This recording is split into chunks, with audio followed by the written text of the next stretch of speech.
It's time for Windows Weekly. Paul Thurrott's here. Mary Jo Foley's here. There is lots to talk about. The fall upgrade almost here. We've got a date. Apparently, there's a hardware event, or a hardware announcement anyway, coming up end of next month. And we'll talk a little bit about some new deals for Outlook Premium and a signature PC program for your Android. It's all coming up next with Windows Weekly. Netcasts you love. From people you trust. This is Twit. Bandwidth for Windows Weekly is provided by CacheFly at CacheFly.com. This is Windows Weekly with Paul Thurrott and Mary Jo Foley, episode 534, recorded Wednesday, September 6th, 2017. Hedgehogs Prohibited. Windows Weekly is brought to you by the Ring Video Doorbell. With Ring, you can see and talk to anyone at your door from anywhere in the world using your smartphone. It's like caller ID for your house. Go to ring.com/WW and get up to $150 off a Ring of Security kit. And by Rocket Mortgage from Quicken Loans. Home plays a big role in your life. That's why Quicken Loans created Rocket Mortgage.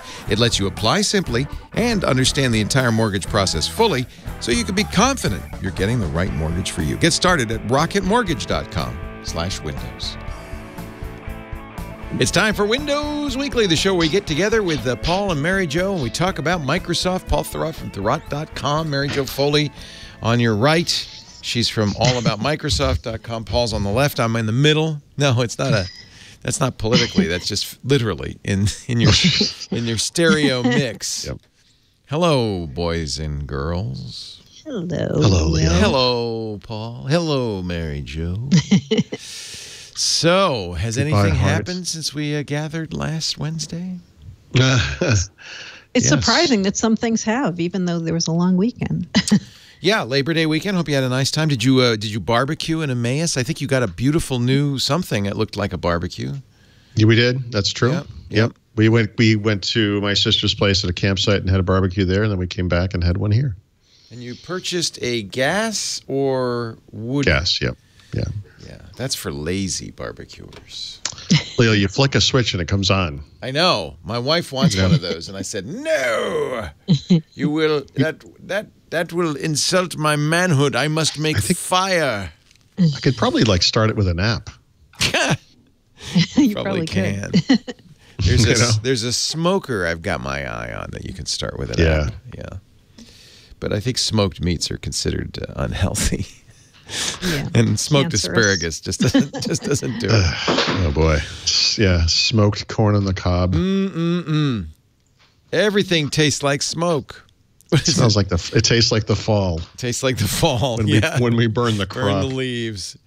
So Microsoft says, I think they say this was an actual announcement that they're going to have an event in October. Yeah. Well, we knew they were going to have an event October 31st to the beginning of November in London called Future Decoded, which they have had, I guess, for the past 2 or 3 years. Yeah. We knew that. But this morning, we found out one of the keynote speakers is Panos Panay. Head of hardware. Yes. And it sounds like a little bird has been tweeting to The Verge saying, this is probably the Surface event, guys, for the fall. Here it is. And the reason that's surprising is usually they come to New York City and do a big separate event for Surface. They've been doing that for the past couple of years, every October.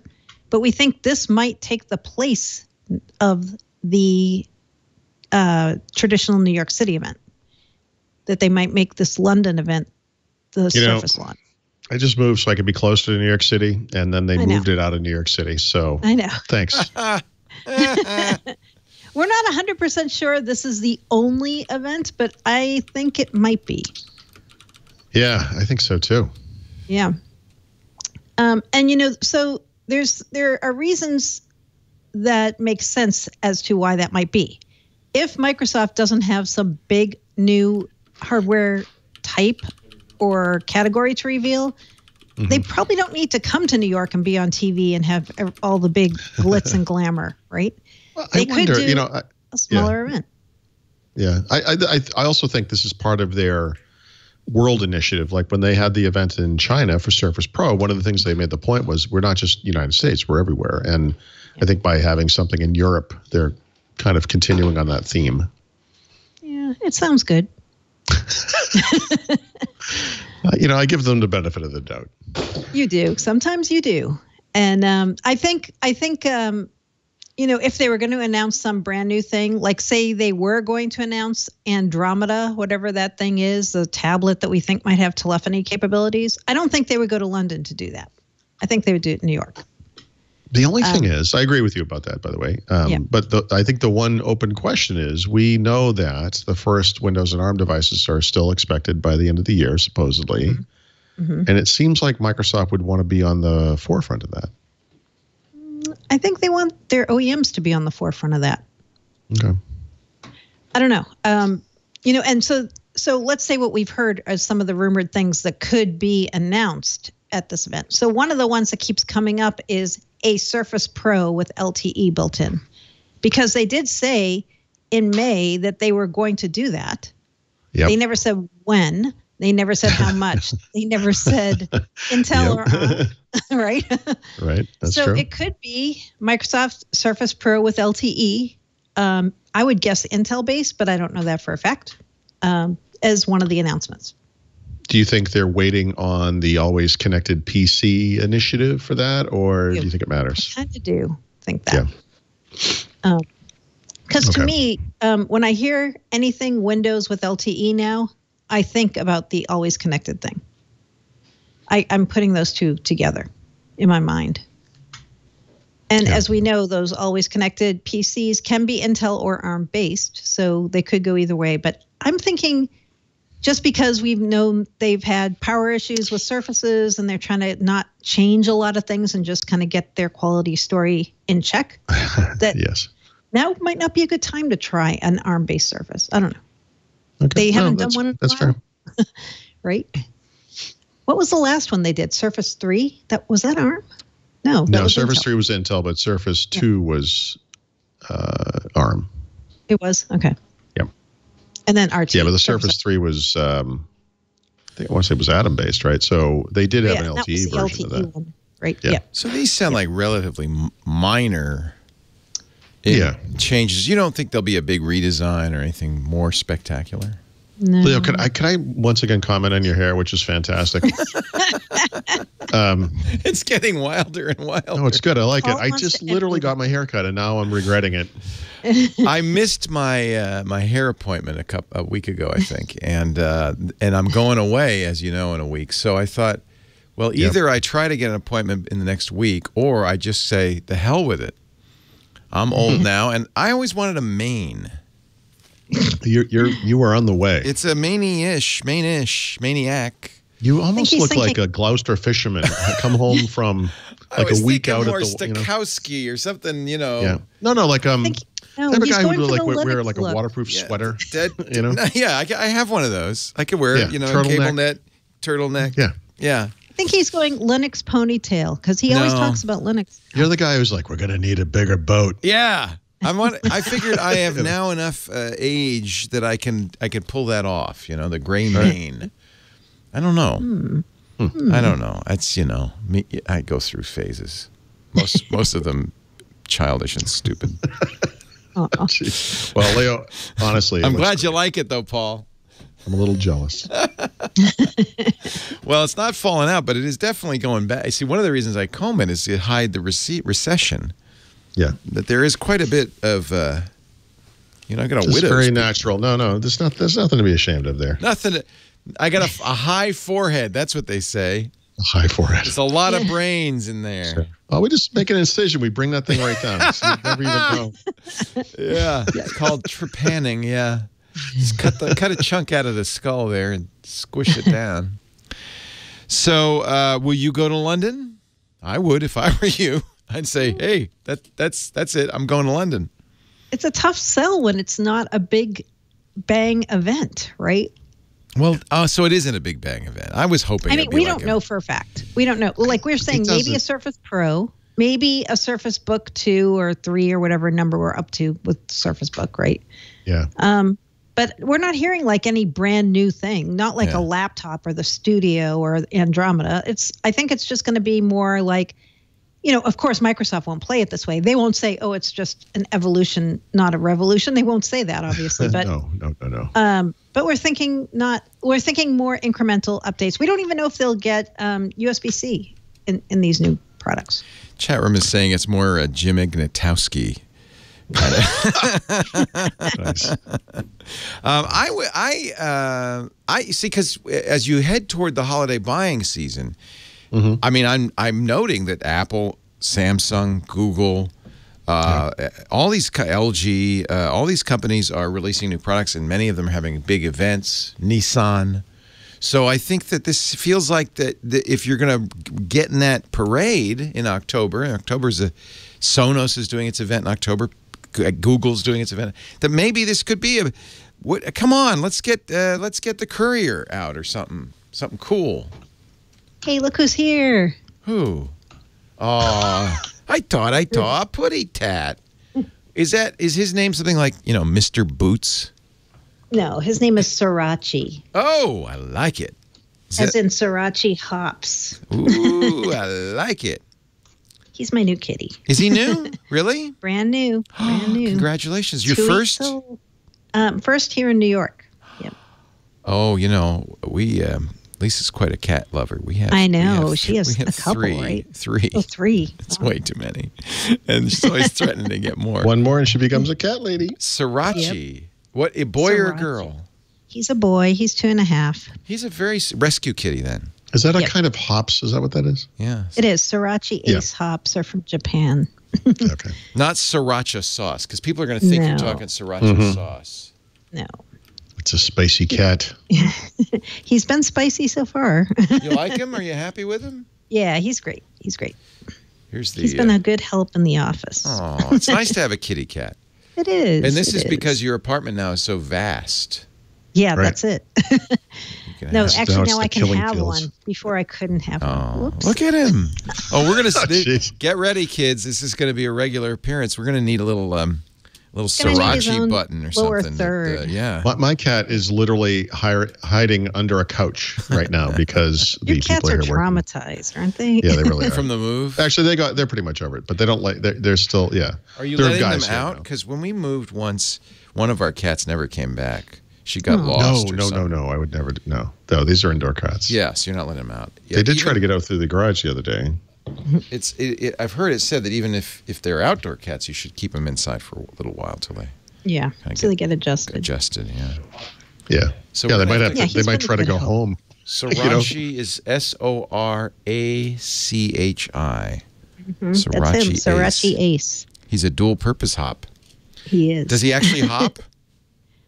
He hops up on everything pretty much. Looks like it. You know what? He's a cuddle cat. You're very lucky. An affectionate cat is wonderful.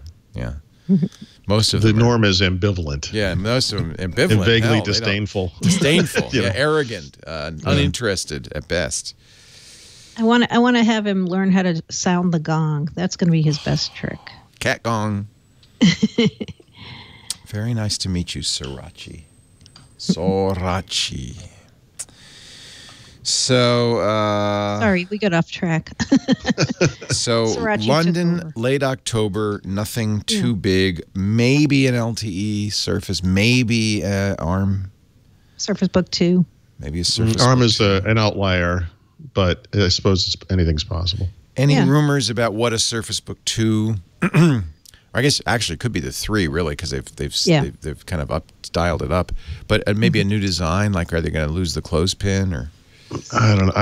Well, they I had thought should, before they would surely do this, but now I'm wondering, there's a generational change that has to come with Surface with regards to expansion, USB 3 and so forth. And I feel like they would kind of want to do that all at the same time.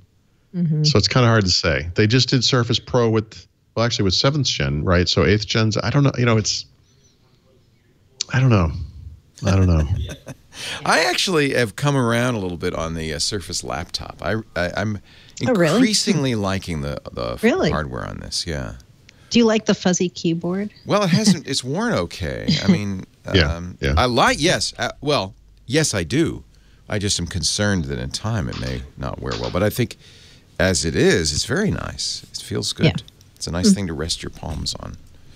I don't think I would seriously doubt they would do Alcantara on the Surface Book, but I don't think they'll ever do Alcantara again. Alcantara. Right. But what about colors? That's something Yeah, that they could do colors. I'm Nice. curious they didn't do that on Yep. Surface Pro. Yeah, and this burgundy Yeah. one that's the color you have too, Mary Jo. But that's the thing, by the way. Yeah. So beautiful. Surface Pro is still magnesium, right? The material, Yeah. I think. Yeah. I assume. I think so. Well, I don't. Yeah. You Which know, means it's the same as magnesium its predecessor. deposited, right, on something. I don't know what it is. No, I think it's all actually solid. I believe so. Okay. The Surface laptop is aluminum. So it's a Right. different material, and that's what allows them Right, to do yeah. the coloring, right? Ah. So if the Surface Book doesn't change its design, it makes sense that they would stick with magnesium, in which case you probably would not see wouldn't get color the colors. options. Yeah. This is know? beautiful. I mean, this really is a sweet looking. It is a nice looking machine. It is. Yeah, It is. it really is.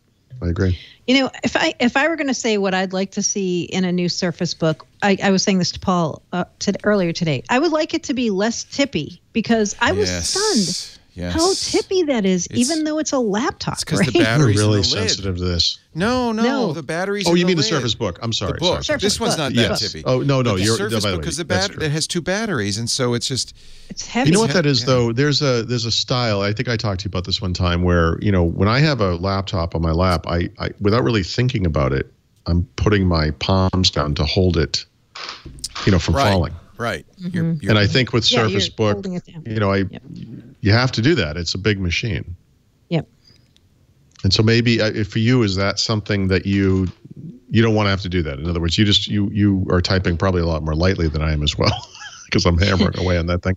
Well, But what surprised me was when I put it on a table, the book, and I tried to use touch with it, I could just knock the thing right over. And Yeah. I'm not like touching it like That's boom. the I'm just- problem. It's a touch Right. screen. I think you nailed it. yeah. If you were just typing on it and never touching the screen, maybe it wouldn't Well, be remember- such a big deal. Yeah. Sorry, Leo. When they first demonstrated Surface Laptop, which is also a touchscreen, and actually is also pen compatible, despite the fact that it's just a regular laptop. Yeah. It was probably Panos, but whoever was doing it Yeah, he held the battery. put his hand behind the screen, Yeah. when he wrote on Yeah. it. Yeah. Right. Because you kind of have to do that. Wow, this is an interesting shot, Paul. What's that? I'm just looking at your shot. I hadn't really noticed it before. It's very. Stark. It looks like THX 1138. Yes. So also 2001: A Space Odyssey. Yeah. Well, we're making progress though, right? So we have electrical work occurring today, and then saw that. Yeah. eventually we will be painting. Yeah, because I saw wires coming out of your. Then I'm going to move again. Yeah, exactly. It 'Cause I feels like doing that, this. doesn't it? Yeah. Yeah. Also, one interesting thing to observe about the London event, and Dave Panrios brought this up on Twitter to me today. Do you know London still doesn't have a Microsoft store? What? Yeah. Interesting. And so if you think about this, it would seem like if you were going to have a hardware launch in a city, you would want to have a store there so that when the products are available to show off, you'll have a place right. to send people. Well, London, but see, England does have a variety of retailers for this kind of stuff, right? This is what it's really interesting. Europe has a big retail scene, which is something that in the United States, I think, depending on where you live, has kind of gone away. Is that right? the cat or is that the electricians? I think it's the depends. electricians. I'm like, is that the cat? No, it is not the cat. So it's likely, they have, I don't know if they refer to them as high street shops or whatever, Yeah. but Right. there are these electronic retailers in the UK who are probably Microsoft partners that are stocking this stuff. I mean, Yeah. I bet it's not as big as an issue as maybe it could be. But yeah, you're right. They absolutely need to have those stores there. I know. It's surprising they still don't, right? So, yeah. It would be interesting to see a Snapdragon-based Surface. That would be. What would you get? You'd get LTE. You'd get better power. Yeah, I think for a portable device, you would get better battery life. The question would be how that changes if you run one or more x86 apps, right? We don't know how that's going to work. So Microsoft Office and Edge, those things will be native to the platform, but maybe you want to put Chrome on there, maybe you want to put whatever on that, whatever, Win32 apps, normal Win32 apps. So it's kind of an open question right now. We don't have the hardware to even test it, so we're not really sure. Okay, it would be crazy, and it would drive Paul crazy if they did a Surface Pro LTE with Windows 10s preloaded on it. Oh, no. Well, yeah. Those are nonsense. An ARM-based one. An ARM-based one. No. Well, by the way, there will be ARM-based Windows 10s machines, right? Yeah. I mean, right. ARM is just the platform. You're going to see Home and Pro and, well, maybe not Home, but you'll certainly see different versions of Windows on there. So it's not like there's going to be a Windows 10 ARM edition. It's, it's Windows 10s, it's Windows 10 Pro, whatever. So, yeah, I actually do expect that will happen. In fact, it doesn't fix any of the central problems with Windows 10s, but it does enhance some of the attributes of those types of machines, battery life in particular. Mm-hmm. Yeah. And it's a system on a chip that includes usually LTE radios as well. So. Yep. Cool. I should mention that Qualcomm is a sponsor. Snapdragon is a sponsor. Yes. And I can also mention that we've been looking forward to this since last December because it's not just Microsoft that thinks Intel needs a little bit of competition to keep things on the up and up. No, seriously. I mean, we've been talking about this for a long time. I mean, it's I'm really interested. I'm interested to see how they're going to impact the PC industry. Yeah, because I think Intel's had it kind of soft for a long time. Yeah, and AMD was the only challenger. Now all the ARM manufacturers are challenged. Yeah. Yep. All right. Speaking of 10s, Microsoft's decided they're going to keep that upgrade offer alive a little bit longer. Mm-hmm. A bit longer. A little longer, right. So the way this news was delivered was very interesting. Yes. Microsoft buried this in a blog post about Surface laptop colors. You're kidding. No.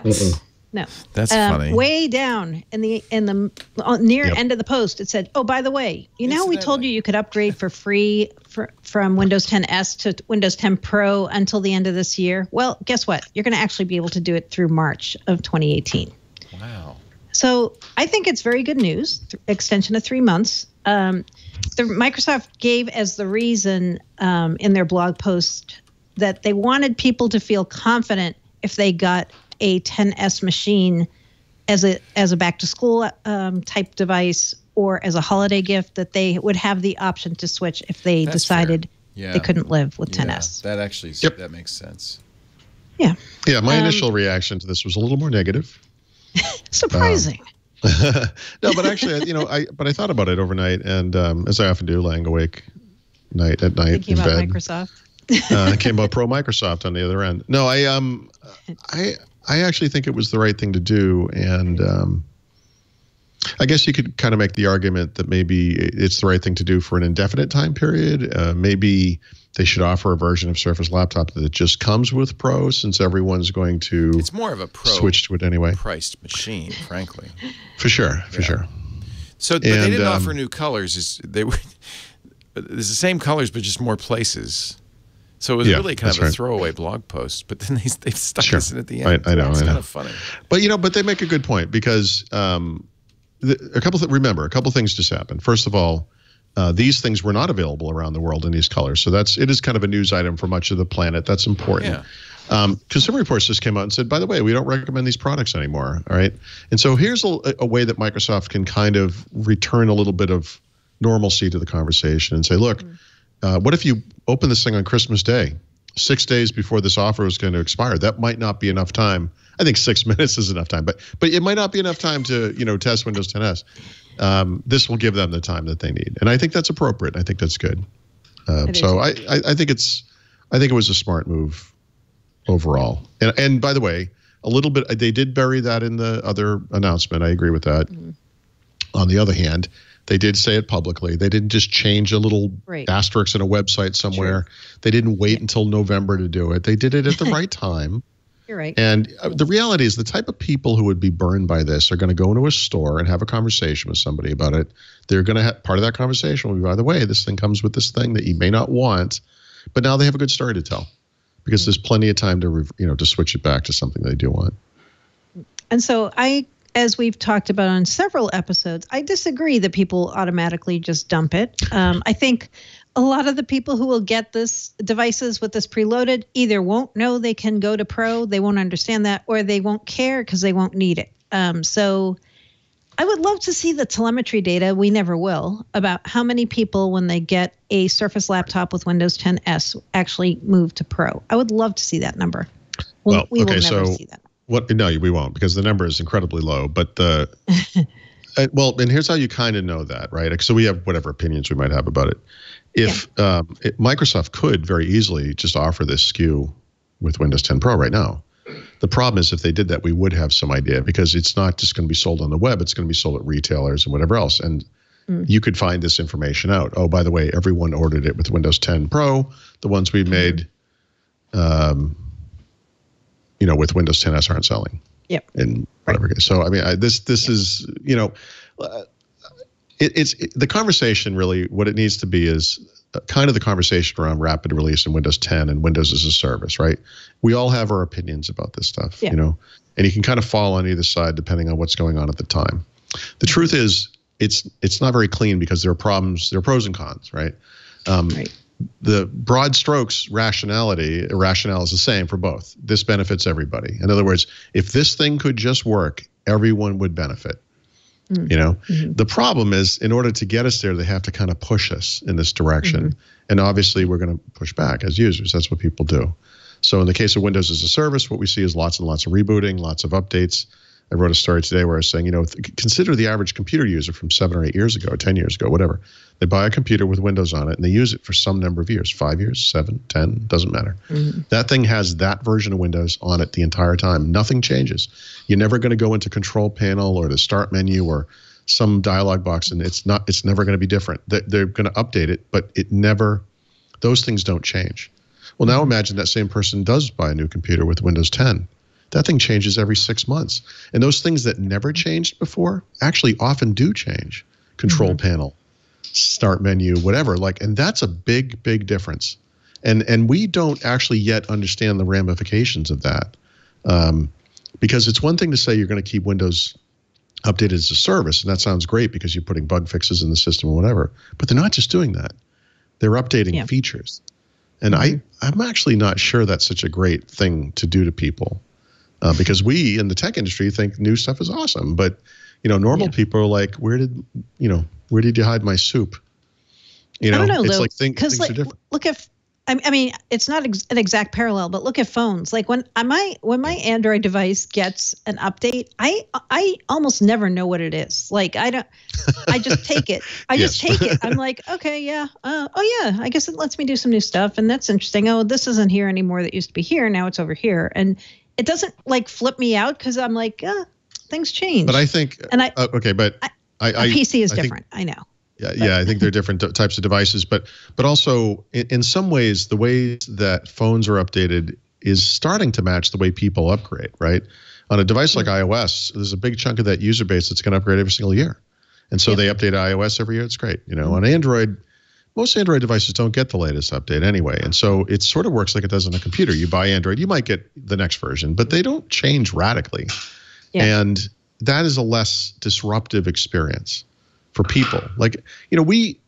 We, and I mean, I'm talking tech people, would complain like, oh, Android never gets updated, that it stinks, fragmentation, whatever. But honestly, to most people, not only is that not an issue because they don't even notice it, but it might actually be kind of a benefit in the sense that it's not, they're using it for a reason. They're using it to post to Instagram or to, look at Pinterest or something, whatever people do these days. But they're not doing it to, oh, look, if I hold and click on the screen now, a little menu comes up. Isn't that cool? Right. I don't think people care about that stuff. Yeah. And I think most Windows users, normals, don't care about that stuff either. Right, which is my point. Which is my point. So I mean, they might not even notice it. It's funny because I switch back and forth between Windows 7 and 10 a lot. Yeah. And I see people doing things on Windows 10, and I'm like, oh, you can do that on Windows 10? because I don't use it every day, and I'm surprised. I'm like, oh, I don't really care because I'm not going to like change the way I do something. Right? Remember, it would be a little jarring for you, I think, if you went back to the first version of Windows 10 to compare it to normal Windows 10 today, because it's weird how things change. Remember with older versions of Windows. I was going to say this is controversial, but I feel like Windows 7 and 10 aren't that different. I don't know you anymore. But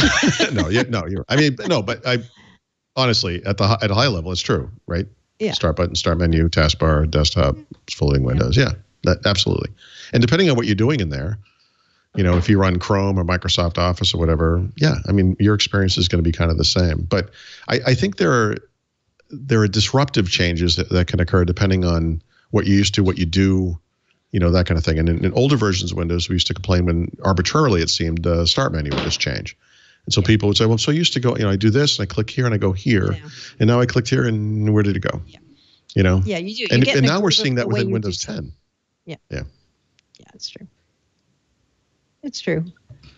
Although I'll say in the time, I think I had the Surface laptop for 2 weeks maybe and using 10S. After it's weird how fast you do kind of just adjust too, right? Because not having Chrome, I was like, at first I was like, I don't have Chrome. What am I doing? And then I was like, oh, it just became a habit to start using Edge.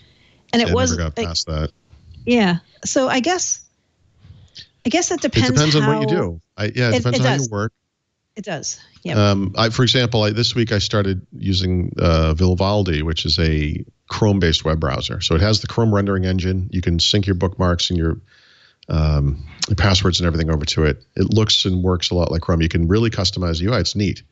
But then you get into these weird little things where it doesn't do some things that Chrome do. Some of them are big things. Like one of the things I like to do is pin web apps to the taskbar with Chrome. It works really, really well. There's no other browser that does that works like Chrome does. Vivaldi doesn't offer it at all, so you have to pin tabs in the browser, which is kind of how you do things in Edge. And I don't personally like that. That to me is a big one. But there's even like small things like Alt-D on any browser on Windows will bring you to the address bar. So will Control-L. Vivaldi only supports Control-L. That's not the one I use. And I sit there like an idiot wondering why it's not selecting the taskbar. And after a while, it's like, I find that to be disruptive. Yeah, and like I was saying to you today, there's this new Outlook.com beta that I have that I've been using, and there's the one thing I can't get past. It has conversation view embedded into it, and Paul's like, you know what? It's going to make you finally give up hating conversation view. No, I find it so complex, and it isn't the way I work. And every time, I know you hate that. Yeah. Every time I see like a message coming to the top, I'm like, is that actually the latest message? Is that a message I sent? Is that a message I responded to? I can't really tell because of conversation view. And so that made me turn off the Outlook.com beta because I've heard that they're going to allow you at some point to disable it in the new beta, but right now you can't. And for me, by the way, that's like deal breaker. Yeah, so it's a beta, and this is tied to this. Actually, something else I wrote this morning about Windows 10, which is that as you evolve a platform like this, where in this case you're getting rid of control panel and putting stuff in settings, you lose things, right? Yeah. And a lot of people don't need those things, and so it's like whatever. It's fine. Like the guys who were using Outlook.com at Microsoft who were testing this thing, no one ever complained about conversation view because it's a Microsoft feature, and those guys probably use it all the time. It doesn't mean it's not going to be there, but that's the type of thing you have to be really careful of. You can't just replace something and not offer the things that people are used to anymore. It's like a regression type bug or whatever. Yep. Oh, but back to the original point, 10S. What we didn't mention was after March 31st next year, if you have not moved to Windows 10 Pro and you have 10S, it's going to cost you $49 unless you are a student. Right. So still you have to bad. decide. I mean, that's not. It's not that bad. Right. That's true. I agree with that. It's not bad. Yeah. It's actually the cheapest ever Windows upgrade when you think about it. Aside from some promotional things Microsoft did. Yeah. That is you, isn't it? That sound. Oh yeah, definitely. I'm like, I keep looking the like electrician's been passing back and forth behind him. Haven't you noticed? I know. I'm like, it sounds like a chunk of wall is coming out. And, it is literally. Yeah. We're gonna get through this together. Yeah. Moving right along. Actually, let's take a break, and we'll come back and have more of the thrilling and exciting adventures of the electrician. By the way, I have to say, I'm not sure that OneNote on the web is really the best tool for this. As you can see, I can. So I would close the Skype thing you've got going there. Yeah. Well, this just opened up. How do I close it? There's no. At the top, that S thing at the top in the gray part. The S thing. This. See, that's not obvious, but okay, good. No, it's not. And why is Skype in? How did you get Skype in my OneNote? It's just like that commercial where you got your peanut butter and my chocolate. Yeah. Oops. Except you can't get it out. I added another column. How do I get rid of these columns? You can't on the web version. I know. I'm so sorry. Oh, wait a minute. But by the way, you have a Surface laptop. Oh no, it works fine on the. I'm this, but I use this machine. I'm sorry. That was a Mac. Yeah. No, okay. this one's Linux, but I use this machine for the on-screen stuff, and I'm looking at. I'm just teasing. Web, I don't. It's no. On the web version, you can't collapse those columns, but on a client, you can. Yeah. On my laptop, I can see it that way. I only mentioned that because I want to show the web page for the folks who are listening and want to know more about the Ring Video Doorbell. I am such a fan of the Ring Video Doorbell, and I have the original Ring Video Doorbell. They have now the Ring Pro. Ring has been.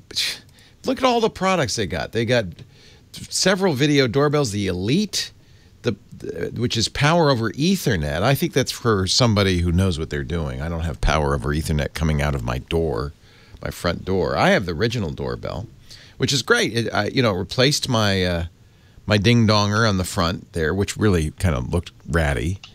Anyway, and this is very nice. You get different finishes to match your decor. If you want solid gold, that's nice. That's pretty. And then what you get in this thing is a HD camera. You get a microphone, a speaker. You also get a motion sensor. So when somebody, then it connects to your network, so you can, if somebody's walking by the house, you can get a notification on your phone. When somebody rings your doorbell, you can answer it and say, "What do you want?" It is awesome. Ring also makes, this is the ultimate in home protection. The floodlight cam, which is the only motion-activated HD security camera with built-in floodlights, two-way audio, so you can talk to the bad guy.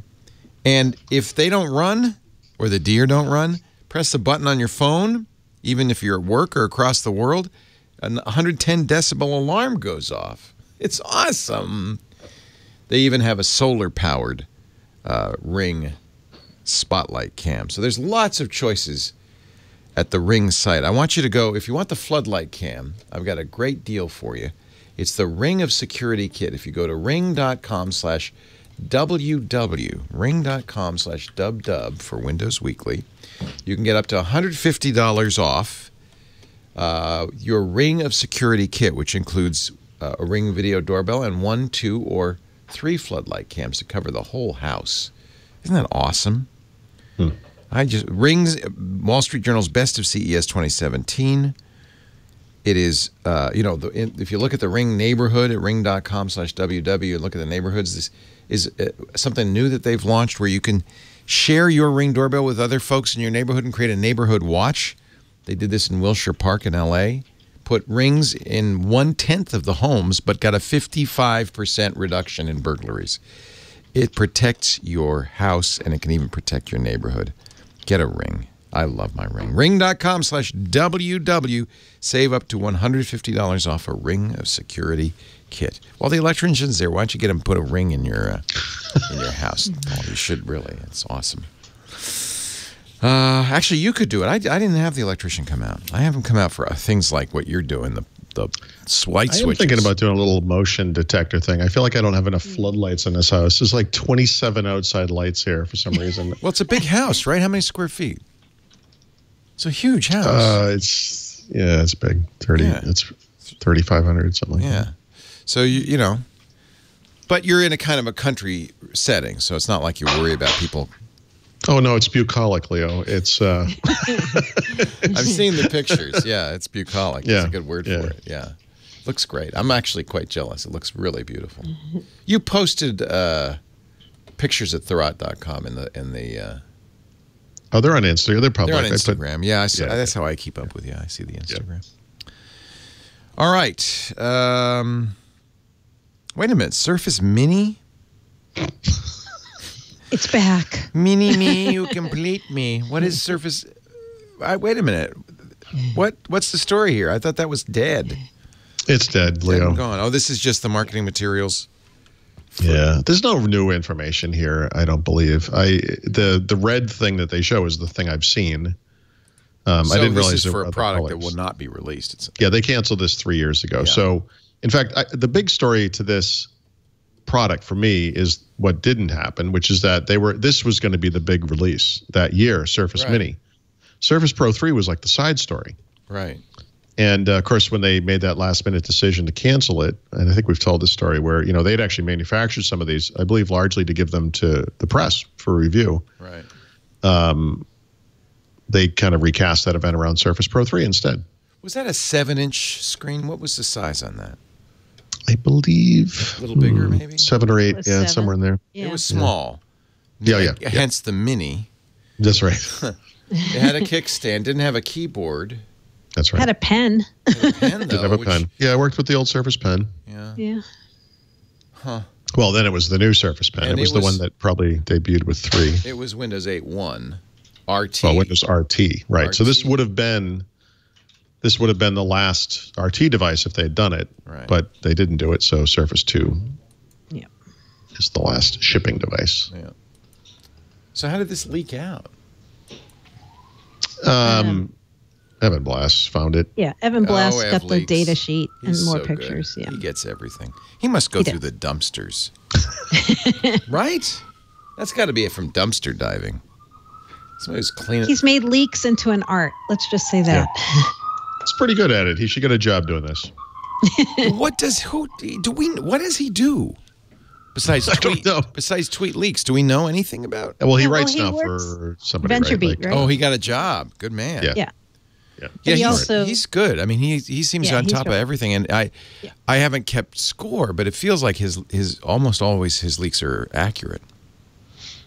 Pretty good. Yeah, no, he's pretty very accurate. Yep, that's true. It's really interesting to see people like, Mary Jo's one of them, and Mark Gurman, who've just cultivated sources, and just, it seems like there's no secrets. What are you playing with liquor, Mary Jo? What is the...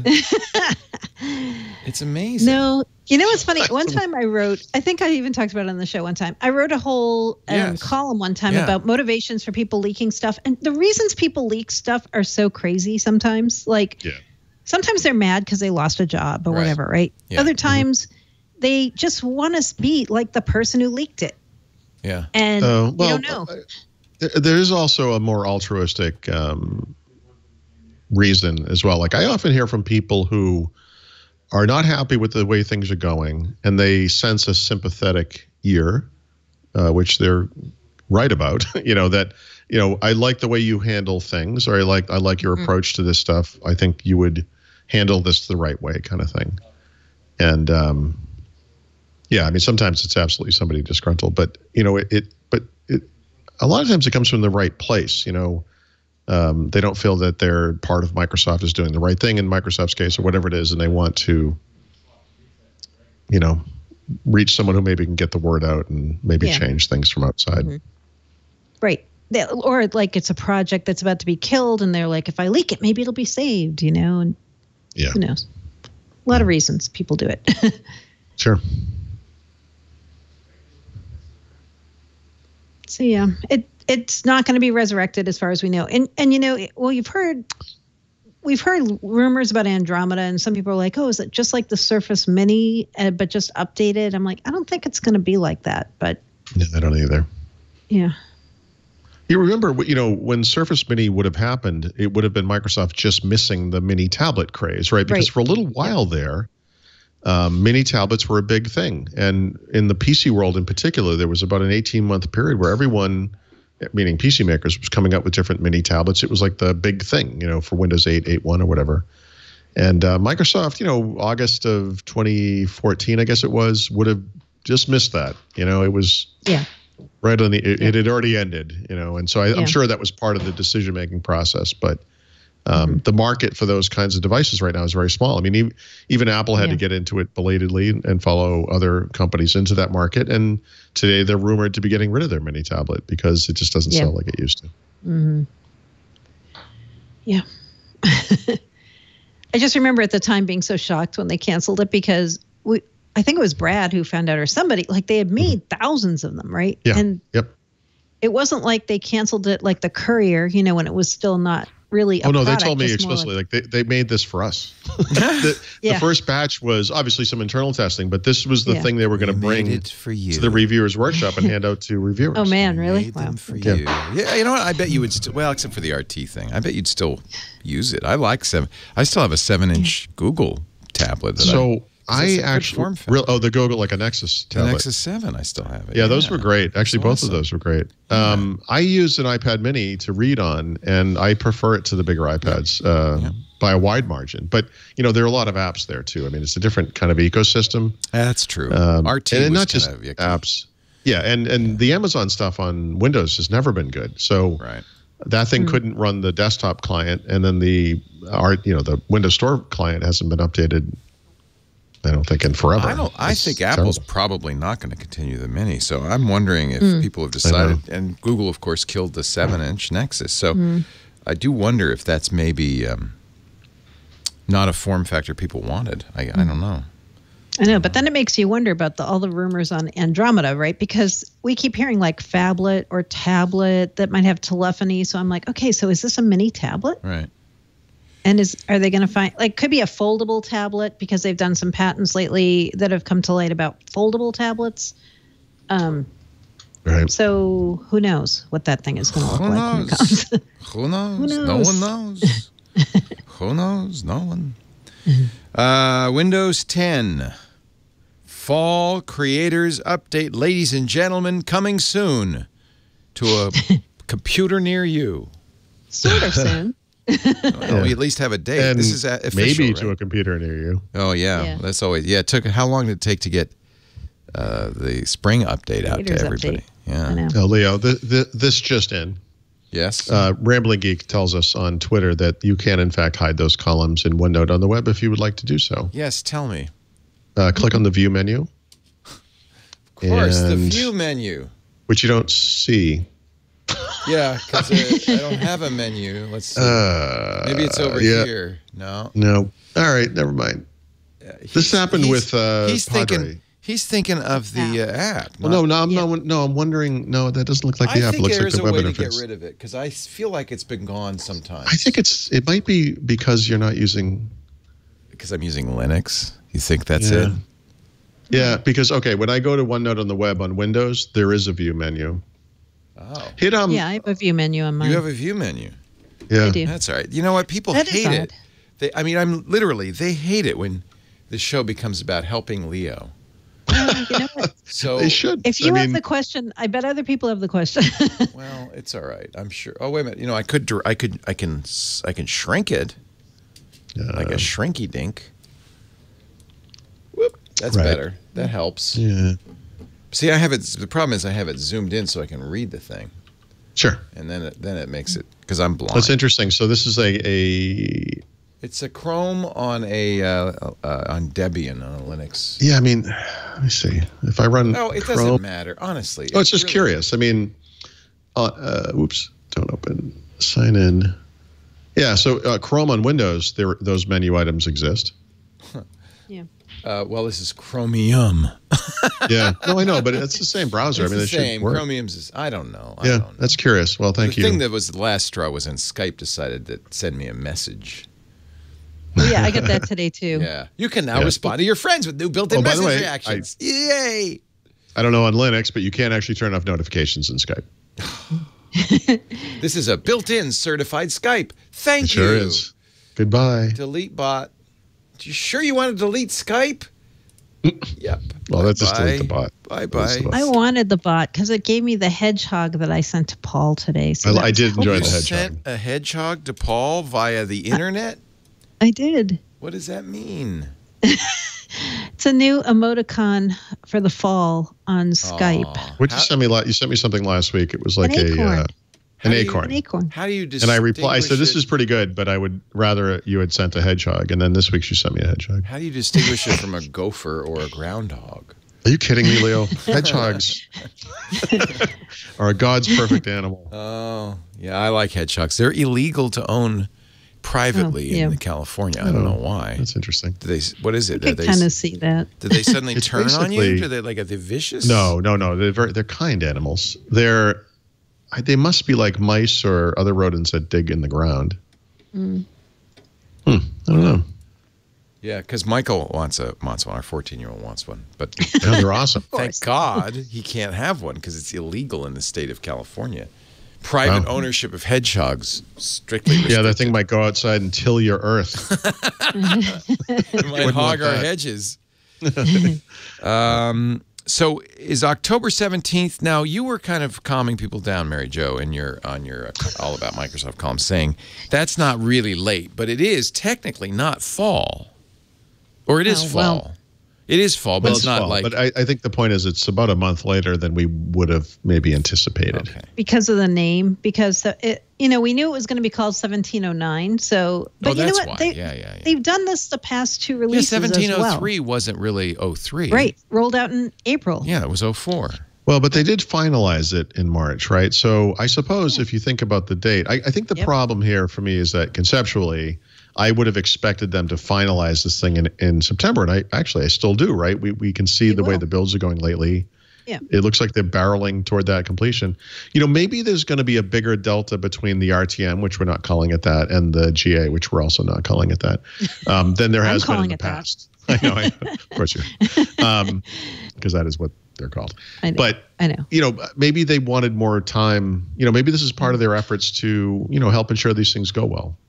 Or they take the opportunity to use Microsoft Ignite as like, hello, we just RTM'd. They won't say that. They'll say it's done now, right? Even though it may not wait till the very end of the month to be designated as done. But I don't think there's going to be a huge delta. I think it'll get done towards the end of September, and then blah.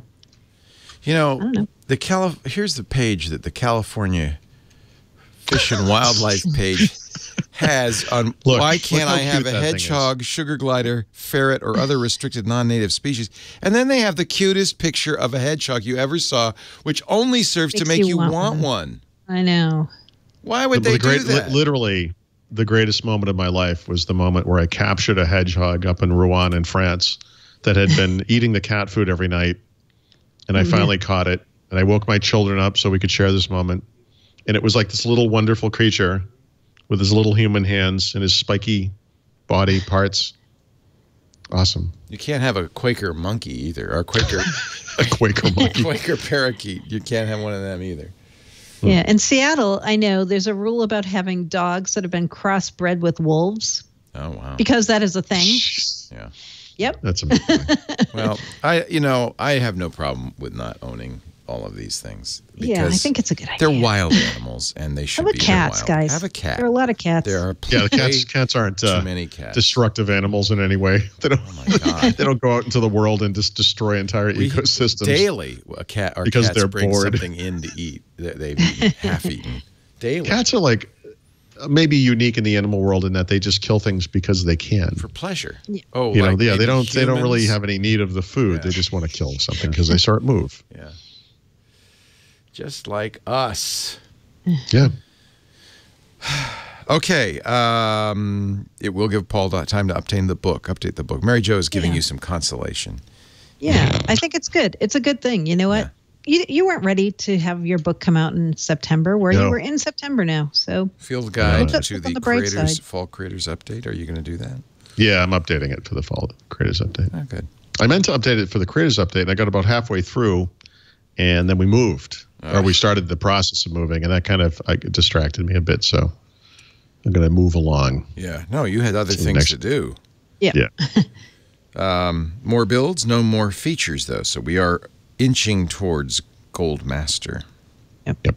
And in fact, there was a insider build of Server yesterday, a new one, and it said in the blog post for that there will be no more insider builds for Server until we go to Redstone 4. See, that's So we're not a almost good way, done. not a felicitous way to put it. We're almost done. There will be no more. We are done. I hate to do this again, but I feel compelled to try. What? I'm now told by a couple of different people on Twitter Oh, shoot. that if you hit the Alt key on your keyboard while in this, the menu might appear. No. That's a Windows thing, kids. Alt doesn't do anything in any other operating system. It's weird. All right. I'll stop. I don't want it. I don't want to get rid of those columns. I like them now. Good. I've got Stockholm syndrome. I like my columns. Good. Okay. All righty. How about, since we got the fall creators update, will there be, oh heaven forfend, a spring creators update or a summer creators update, a winter creators update? What seasons can we expect? Well, okay. So hopefully they change the name scheme here for the next version, because I think we're all getting a little tired of this one. But yes, they've already started testing the next version of Windows, right, which we now are calling Redstone 4 and anticipate would come out in March or April, I guess. Mm-hmm. Yep. Great. So if you're in the skip ahead ring, so that's different from the fast ring. You already got your first build of Windows 10 Redstone 4 last week. There were no new features, no new visible features yet in that. You know, it's like a lot of fixes still, and probably some work under the covers. That ring, the skip ahead ring, also is where you're going to be testing inbox apps for creators update, fall creators update. So I don't think there were any as part of this particular update, but once creators update fall is done, then everybody who's in the fast ring is going to be moved to skip ahead. So then you'll also be able to test Redstone 4, even if currently you were cut out of that ring. Now, because we have these two rings this time, it seems slightly superfluous to me that they're doing this. However, there is perhaps an opportunity for them to do something they haven't done in the past, which is give people a warning about the date that they're going to switch over to RS4, right? In the past, remember, there was kind of a magic window, I called it, where during that brief time period, you could switch off of Insider, go to the shipping version of Windows 10, the production release, what do they call it? Whatever the production version is called. And without any, without having to reset or anything, right? So you had this little window of time. Now, we'll have this again with the conclusion of RS3, but maybe because now there is this other ring, they can say, okay, guys, here's the deal. On, September, whatever, October, whatever, we're switching you over. Maybe they could give us a heads up this time. Because it'd be kind of nice. There are people, I think, who might want to just get off the train and, well, it's still a train. It's I guess it's just a slower train or whatever. But, switch off of the Insider previews and just get on the normal version of Windows 10. Yeah. By the way, Emily the Strange has a good idea. Eliminate these kind of Northern Hemisphere-centric seasonal names. Yeah. And go with pagan names. Oh, yes. So it'll be the Ostara update. That'd be kind of cool. The Samhain update. Boy, here comes Samhain. That's good. Yeah, here comes the Microsoft Lugnasad update. Also, each point on that pentagram-looking thing needs a candle. Yeah, and and Satan. Hello, Satan. Hello, Satan. So maybe that wouldn't go over so well. Sure. We were joking on Twitter right when we get the date. This doesn't solve it. Update. This doesn't solve it. It says pagans in the Southern Hemisphere move these dates up 6 months. No, you Southern Hemisphere. I'm sorry. What did the tweet say? It said, we said, how about emoticon update? Emoticon. Yeah. Update. Spring emoticon update. Sure. Well, they're a little behind. We have the new emoticons already. I know, we do. We were just kidding because it seems like in every set of build notes, it's like, there's always an emoticon thing. That's really that's all that changes now. Yeah, that's really weird. My favorite was the little throw up emoticon where the little guy has like a little vomit coming out of his mouth. Is the hedgehog an emoticon or is it just a sticker or something? Hedgehog's emoticon. It's animated, so it must be something like an animation or a sticker, or a sprinkle of some kind. What do they call it? Sprinkle. No. Sprinkle. No, you know what? Jimmy's. What they really need to do, and they won't do this, is use the build numbers. It should be 1803 next year. Right? Yep. I agree. They won't They already because have they this want to name. have a It's catchy great. name for consumers, even though I think it makes it way more confusing. But they won't do it. Yep. I couldn't agree more. Get rid of that. You could use emoji names. Those names, they all stink. Well, they're very generic because the Unicode committee is just a bunch of guys in short sleeve white shirts. February 2018. Do you want to be running something called the Fall Creators Update? Yeah. Right. No. Silly. Yeah, they shouldn't do seasons. But on the other hand, it is useful. They could just call it Only for us. 1709. It's saying fall is useful for some of us, but other people are like, no, fall is meaningless for me, right? It's really it's America because they don't even call it fall in other parts of the world. So Well, it's the only part of Microsoft where they just pretend like the rest of the world doesn't matter, so it's okay. yeah, it's all right. So this is Redstone 4. They could call it that. I know. You know what? The code name's not that bad. Redstone's a great code name. Redstone 4, Redstone 5, Redstone 6. It sounds like a rocket. It's so cool. And then, what does this mean? Story? I feel like either I had a stroke or I don't understand. Story remix coming soon to skip ahead Windows 10 Insiders. That sounds like word salad to me. I don't. Yes. Story remix coming soon to skip ahead Windows 10 Insiders. If I say it in different ways, will it become clear? No. Let me explain. Please. Please, Paul. Back at Build, Microsoft announced an app they were supposedly bringing to the Fall Creators Update called Story Remix, and it was going to enable you to add augmented reality elements to your videos. Just what I wanted. That never happened. And what we subsequently have learned is that a lot of the stuff they announced at Build for Windows 10 is not happening in the Fall Creators Update. It's happening in some future update. So what's the guy's name? Chris Pratley? Yep. He said on Twitter that it's not dead, and I don't think anyone thought it was dead, but it is, in fact, coming in the next release in RS4 and will be available to people who are on this skip ahead ring soon. In fact, as soon as maybe even this week. And so actually, what is it, 4 or 5 months later, we're finally going to be able to start testing this thing that they were talking about back at Build. So it's coming, supposedly. Well, that's clear as mud. So I have a question for you, Paul. Is any part of that app in any of the builds, or have you seen any of it at all? Yeah, well, You have, sort of. right? So Yeah. remember there was some confusion around the Photos app, right? And so There was. the photo, in fact, I should just bring it up and see what it is exactly. Because the Photos app has let me just make sure it does. Or does it? I don't know. I hate this stuff. They renamed It's like the Photos app. it's briefly, but now it's back. It's just going to be Photos. Okay. Because a lot of people complained about that. So actually, I don't even see it in here. This is amazing. But they added a remix feature to the Photos app, which allowed you to collect photos and short videos into like a slideshow type thing, like a little video. And like the remix feature that was in another Chris Pratley product, Microsoft Sway, what this would do is take those elements and rearrange them in a different order. And you could look at it again and say, okay, yes, this is the one I want to use. And so when this was happening, there was some confusion. Like, well, hold on a second. You were talking about this thing called Story Remix. You've added a feature called Remix to Photos. The thing you're creating could arguably be called a story. Do you mean for this to be that thing? Mm-hmm. And Microsoft was a little bit contradictory about that. I mean, for a time they were saying yes, and then people came back and said, but you said this was a totally different app. And it's like, well, and then they actually went to they were going to rename Photos to Story Remix. It's like, guys, what are you doing? That would have been a disaster. Yeah. So, and that's when I started joking on Twitter, like, well, now if you're going to rename apps like that, why don't we just call Edge Microsoft Chrome Installer, and we could call, the Mail app Microsoft Conversation View. Like, we're going to start renaming things after features. Like, it doesn't make any sense. So, if I understand the tweet correctly, if this is correct, there's going to be a separate app in Windows someday called Story Remix that will do those things like combine photos and videos and add special effects and transitions and things.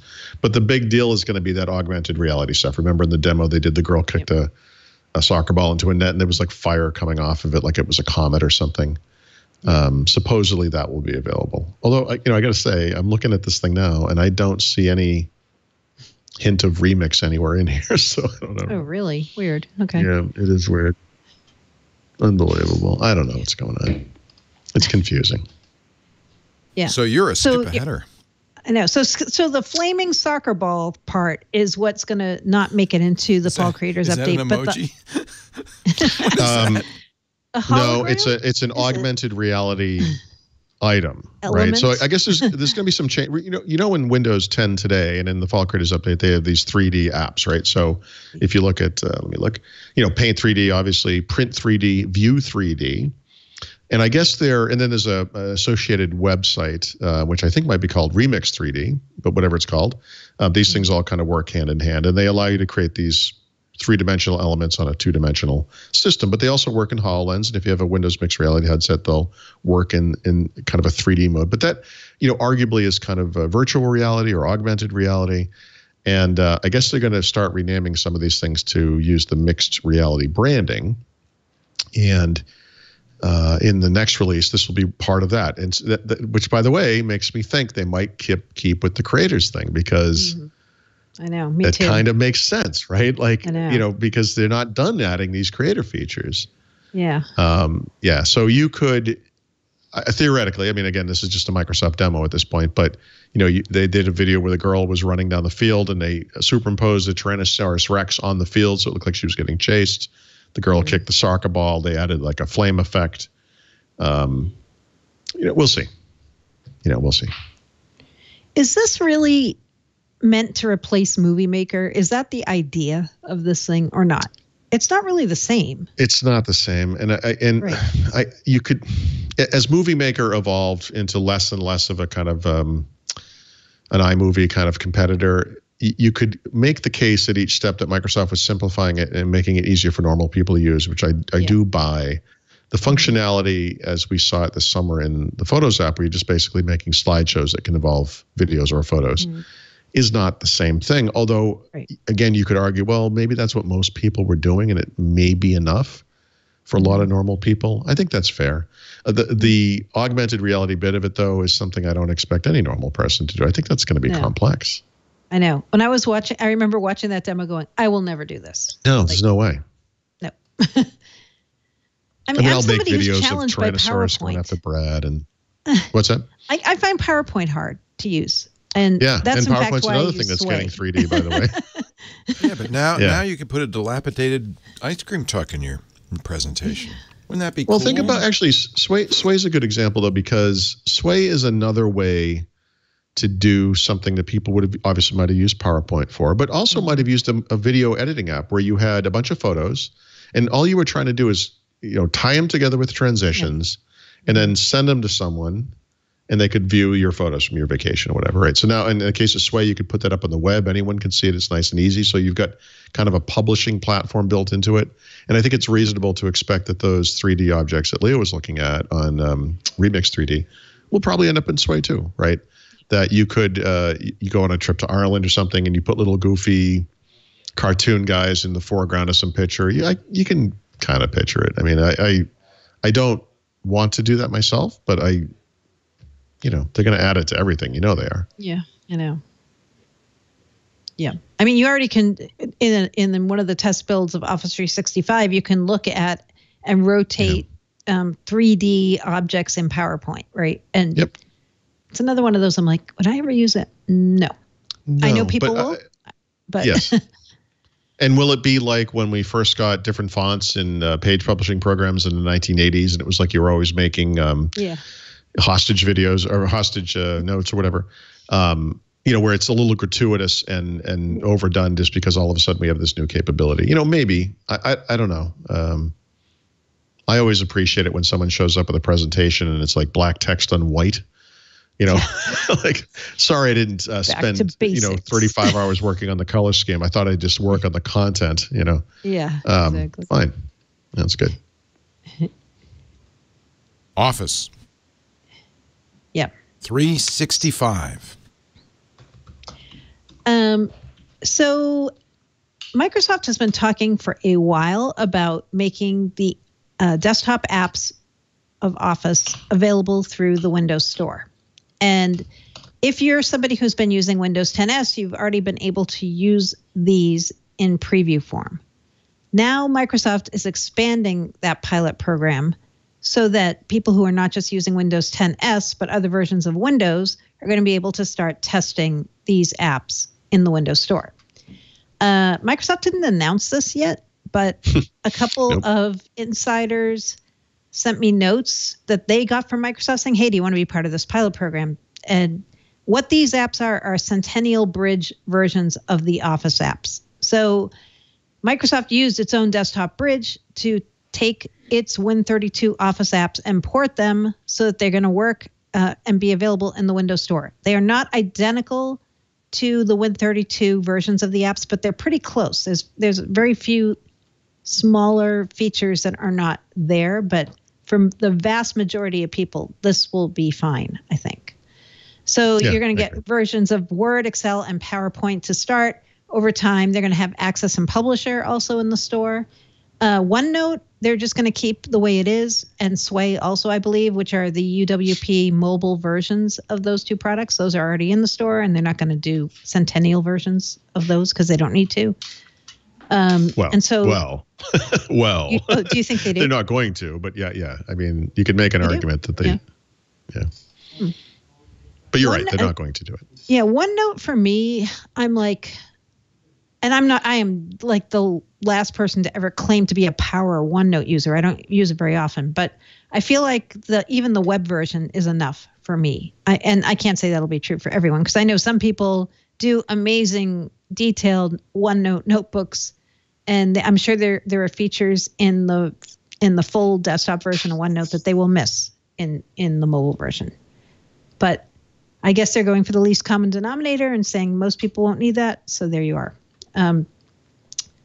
All of this is supposed to be in pilot for everyone, I believe, by this fall. So I'm betting this is another Ignite announcement that they're going to make. But so I thought I had Office with Windows 10S. So I'm confused. You do. But it's not the same. It's not the Centennial? It is. Oh, it is. So far, up till now, only 10S people could test this. I see. But now, other versions of Office are starting to test it. I can take a minute. I mean, Paul's having a conversation with the electrician. I apologize. I have to sign off, and I'll be right back.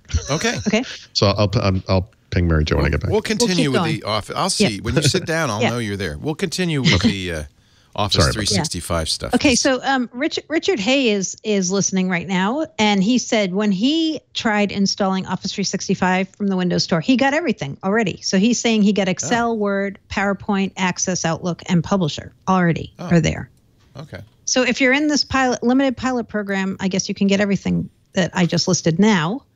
And if you are not in the program and you want to be later this fall, I'm thinking they're going to open it up to everybody who is an Office 365 user.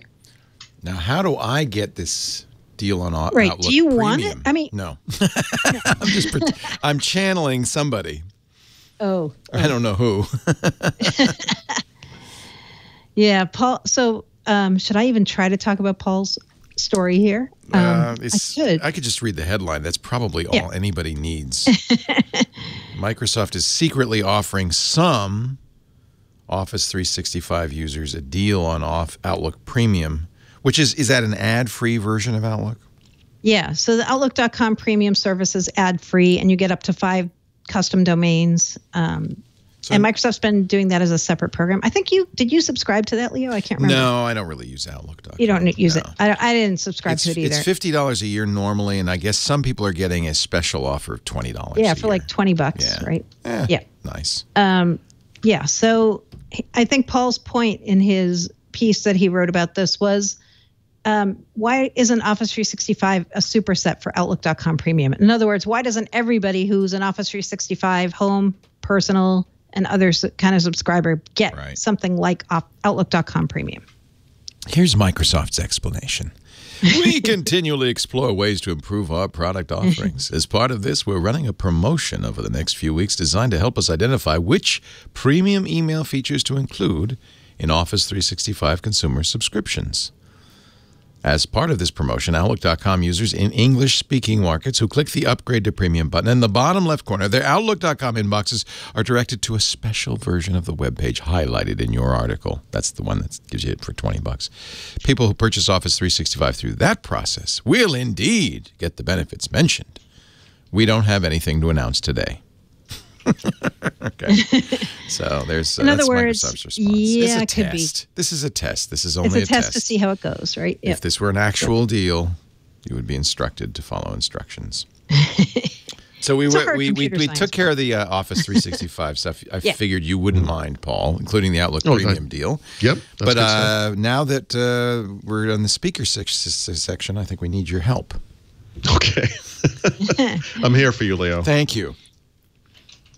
Last week we talked about Bezos saying that Cortana would be appearing in Echo and vice versa. Yeah. And you mentioned the Harman Kardon speaker. Yeah. So as it turns out, Harman Kardon, which is, by the way, part of the Samsung galaxy of companies. They acquired them last year. Yeah. Yep. Is going to make smart speakers based on and on Google Assistant as well. Oh. So they're not Cortana exclusive. They're going to do everybody except Siri. Yeah, and actually except Bixby, although one might expect that to Bixby is not a standalone. Bixby's designed to work with a Samsung phone. Most of Bixby's skills come in interacting with the apps on the phone. Oh, okay. So I don't think you'll ever see Bixby as a standalone. Samsung, though, that doesn't mean Samsung won't be a player in this because they bought the guys, the guys who did Siri started a company called, I think it was Viv. That sounds right. And Viv.ai, and Samsung bought that. And and they've always had S Voice. So I'm not sure Samsung's out of this game, especially since they own Harman. Well, I think having mobile is a big chunk of it. So actually, they're probably in pretty good shape. People use their smartphones around the house, et cetera, et cetera. So we shall see. But I thought that was kind of interesting. And so, there was a lot of question about, hey, how come Harman Kardon wasn't talking up, or Microsoft wasn't talking up Cortana at the show? Although I guess they might have had one speaker on the show floor or something. Well, they did make announcements at the show. They just didn't make them about Cortana. So. Great. So do you think Harman Kardon's been canceled? I don't think so. Do you? No, I don't think so. In fact, the one with Cortana. I mean. Right, and no, because I wasn't at the show, obviously, but someone who was said that it was on the show floor, so they're still showing it. Okay. So so you're not saying that this one is that there will be a Cortana exclusive device. That's right. And then there'll be other devices that use other assistants. Although it kind of begs the question, why not just have the same device and switch between them? Or, I actually think that'd be kind of cool. Oh. But anyway, it's a good-looking speaker. The Invoke, which is the Cortana speaker, is a good-looking speaker. The issue isn't so much the looks of the thing. The issue is that there are so many of these things happening, and frankly, they're all being based around the Google Assistant. And, one of the other notes I have is there was a Sony announcement about a smart speaker. Of course, it's a Sony product, so it has a terrible name, but it looks a lot like the Apple device that's coming out in December. It's coming out a month or two earlier. It looks like it has the same awesome positional audio capabilities, multi-speaker capabilities, directional microphones, and yada, yada, yada. And it's less expensive. And, of course, it runs on the Google Assistant. So, this is heating up all of a sudden. You could have made the case even just a few months ago, like with Google, we can complain about Microsoft because that's what we do. But on the Google side, where are all the Google-powered smart speakers? Well, guess what? They just announced, I think, 7 or 8 of them at the show. So that stuff is happening. And if you have a house full of Google equipment, which isn't that expensive, frankly, because Chromecast audio and video, there's a Chromecast Ultra that does 4K video. There's a Google Assistant Google Home that does Google Assistant. And then soon there'll be 6 or 8 or whatever it is.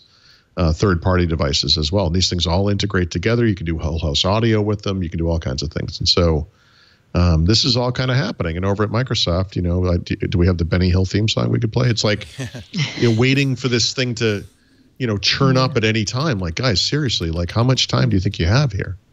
Yeah. And I actually think it's going to come. I don't know if Google's going to be they ought to be a player in this. But it just feels like Amazon owns the... Maybe it's just for me. I have a Google Home and I never use it. I use the Echo all the time. Partly because Echo has a broader choice of music. It has my books, which is a big one because Amazon owns Audible. And I can shop with it.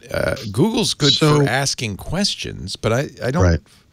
Here's the thing that's interesting to me about these devices, at least right now. And actually, if anything, this Microsoft deal with Amazon makes this even truer.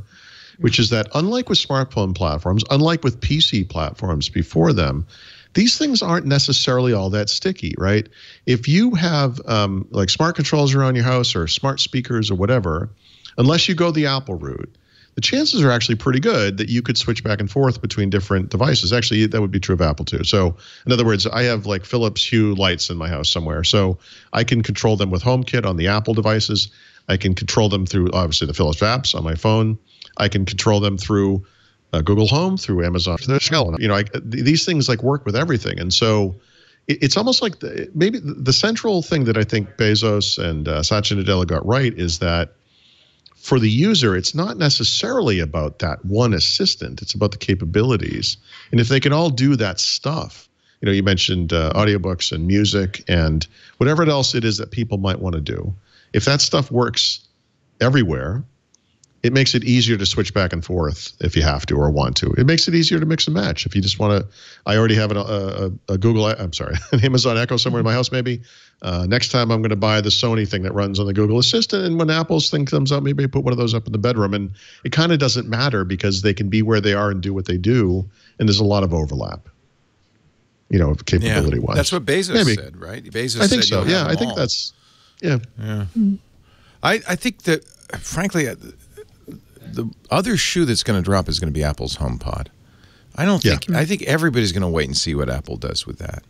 And if that's got a lot of great, I mean, it'll only work with Apple Music for one. I mean, it's going to be people. Jeez, I hope that's not true forever. Of course it's true. Oh, yeah, no, for of course sure. that's true. Obviously, Why would it's it work only with anything else. They have a well, I mean, no, the iPhone works with Spotify. I mean, it sort of behooves them to, at some point, open that up to third parties because, in some ways, the broader Apple ecosystem for them, which is really the hardware, is the most important thing.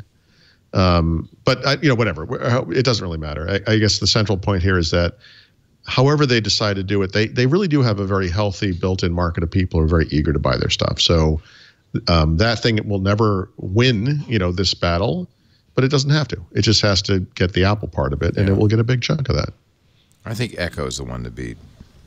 We'll see. Echo is definitely the one to beat today, but I actually think long-term the Google one is going to be the one to beat. Yeah, I mean, they certainly have just their natural built-in. Well, they have all the advantages with machine learning and artificial intelligence. It's just Echo's got all those skills. Echo seems at this point to be more open. Ultimately, the more open platform, will that win, or will it be the one that's easiest to use? Or? What do people want to use it for, right? Yeah. Like, how many people care about asking questions, generic questions? I don't think that's as important. I don't either. I think it's, all right.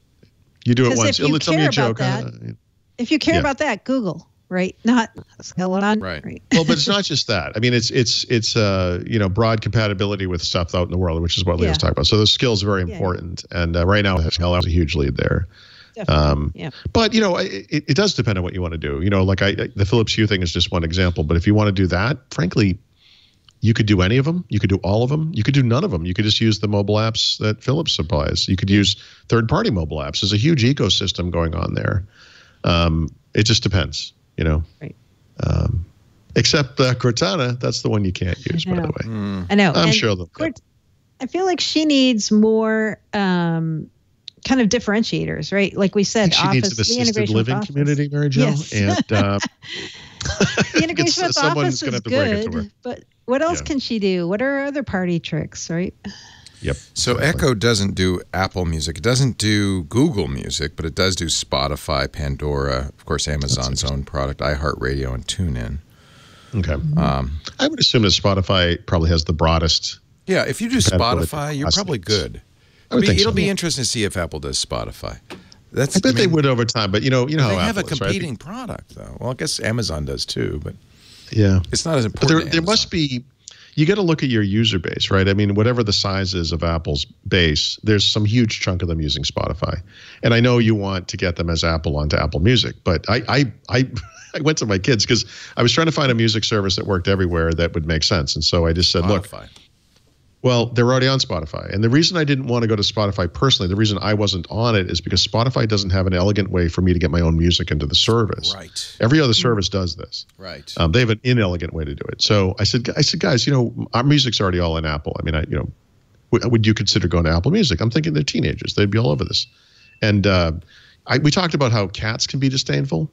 The response that I got from my children suggested that I was basically asking them to adopt like an RCA product. I Like, got they the wanted nothing to do with same that. response. My kids use Nothing. Spotify, and I said, "Look, I'll pay for a family plan for Apple Music." Yep. Weren't They- interested. nothing. We're No, not interested. Zero interest.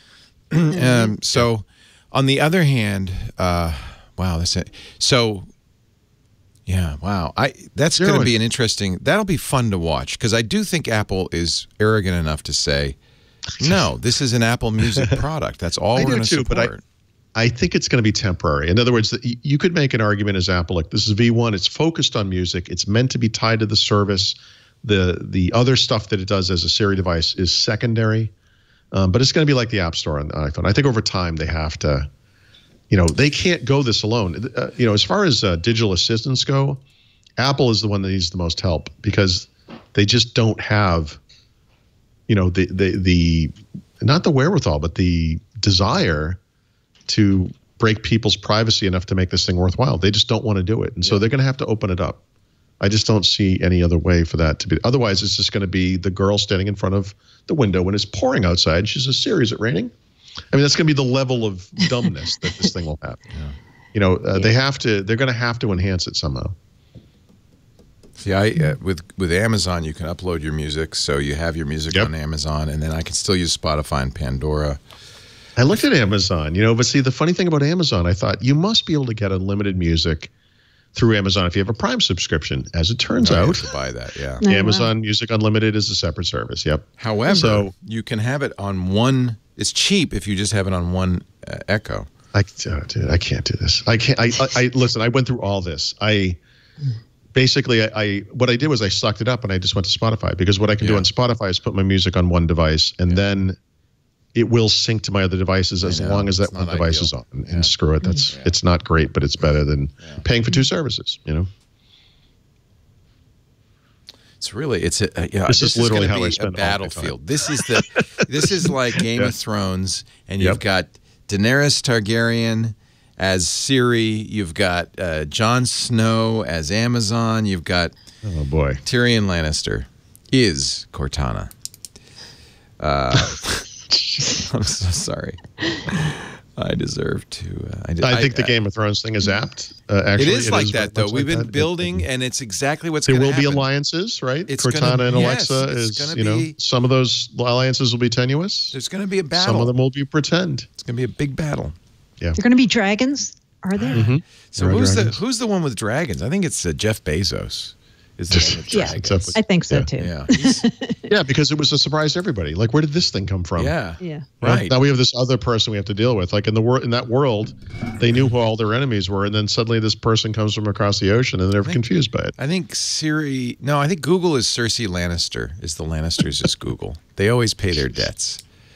Wow. And I think actually, I'm thinking more of Cortana's, Microsoft because all of the children are dead. Somebody's going to do a whole thing here. Yeah. A whole thing. And hopefully it involves Jeff Bezos dressed up as Cersei Lannister or something.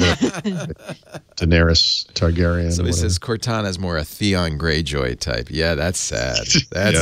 You're really giving him the... That's just... Hey, Reek, what's the weather? Reek. And it just kind of Mary Jo says, what are you guys talking about? I'm like, Game of Thrones. Game of Thrones? What is that? The Xbox stuff was bad, but now you'll be begging for Xbox. Yep. We're going to make you. I will? Oh. No. And Steve Jobs is the Night King. Oh, yikes. Whoa, winter is coming. So does that mean the who are the wildlings?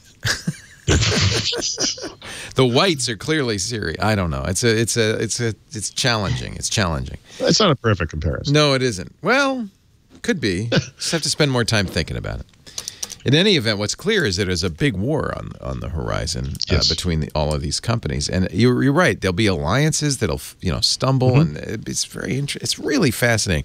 But I love it because you're seeing the great chess masters of our time doing this. I mean, by the way, this is funny not to keep dragging this Game of Thrones thing to its obvious conclusion, but we talked last week, I think, about Amazon and Microsoft teaming up for digital assistants. And why would you do that? If you were coming from a position of strength, there's almost no reason to do that. And so you only make that kind of an alliance when you need to. Right. And you have to look at both companies and say, okay, well, what does Amazon get out of this? And, what does Microsoft get out of this? And what are their respective positions where they would need to do this in the first place? You have to think Google and Apple short term, I think Apple long term, they have to change this, but are going to try to go it alone because that's, their natural way of doing things. Yeah. Mm-hmm. We'll see. This is interesting. A signature PC style program for Android phones. This is from Google? Yeah, so I think it was 3 years ago, back when Microsoft decided that their plan for Lumia was to spam the entire planet with low-cost phones that were all exactly the same but had different model numbers. Google came up with the same idea, basically, except they were doing it through third parties. And so they called their system Android One. And the idea was that we're going to get Android into emerging markets on low-cost devices that would be compromised in some ways from performance, obviously. Low RAM, low storage, slow processors, that kind of stuff. Microsoft's efforts, of course, are legendary. Those guys succeeded beyond anyone's wildest dreams, and everything's great over there at Redmond. But on the Google side, they also failed. And the difference is that it didn't matter because Android is the most dominant mobile platform on Earth. And so that world has kind of moved along. But the thing that's changed in the interim over the past 3 years is that all of a sudden you can get devices that can run Android or any mobile system at very low prices now. And so to get modern, screens and processors, lots of RAM and storage, those things are actually not expensive anymore. So we have these $1,000 devices now, but the truth is for $200 to $400 or whatever, you can actually get a really capable device in a place like the United States or Western Europe. And for less than that, in emerging markets, you can get a really capable device now too.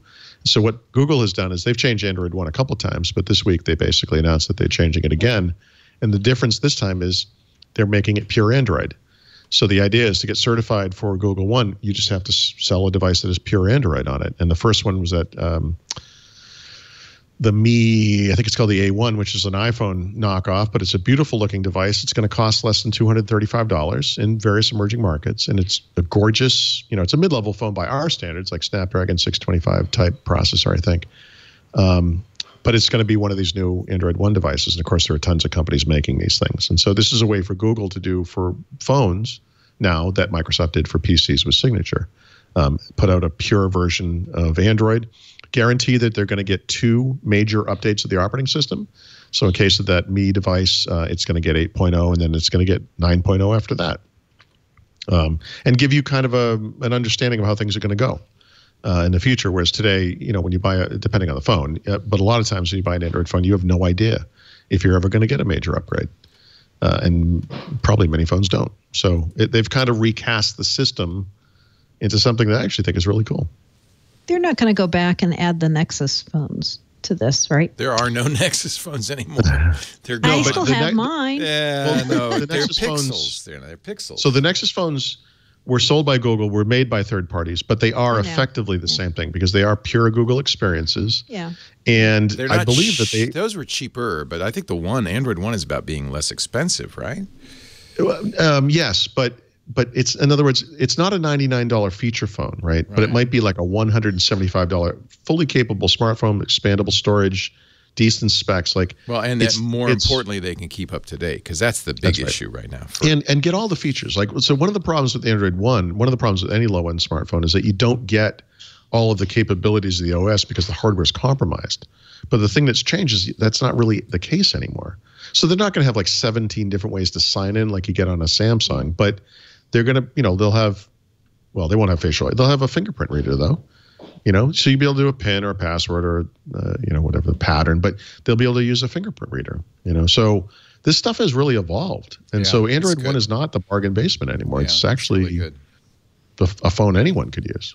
It's Google. I mean, Google has a more urgent need than Microsoft. I mean, does Microsoft do signature PCs anymore?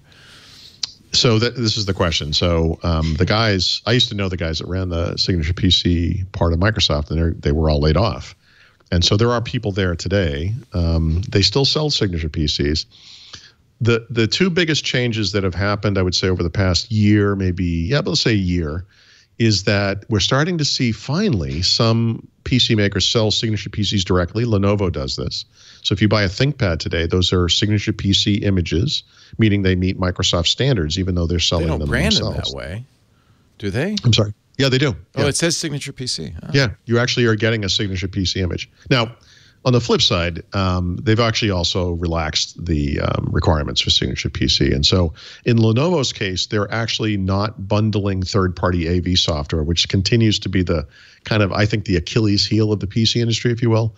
But actually, as it turns out, I was told you can still qualify for signature PC and put McAfee on there if you wanted. Like, they'll actually allow that now. So it's not as stringent as it used to be.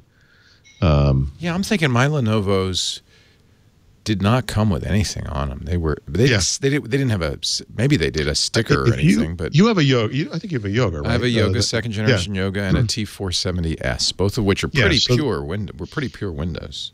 Lenovo, among PC makers, I would say, has done the best job of software bundling in the sense that they only have a couple of utilities. They're all vital.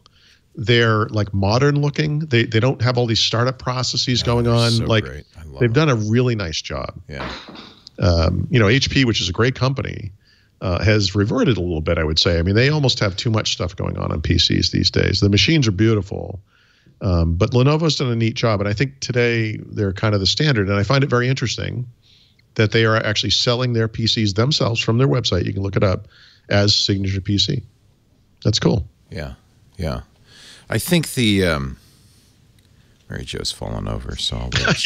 No, the cat was biting my leg. Oh, he wants your attention. You've been on there long enough. He says, "Yeah, what are you doing? Yeah, I was pay like, attention. ouch. Pay attention to me. I'll tell you what. You can play with the cat while we take a break, and then we'll come back with the back of the book. Mary Jo Let's hear a Foley. kicking sound. I know.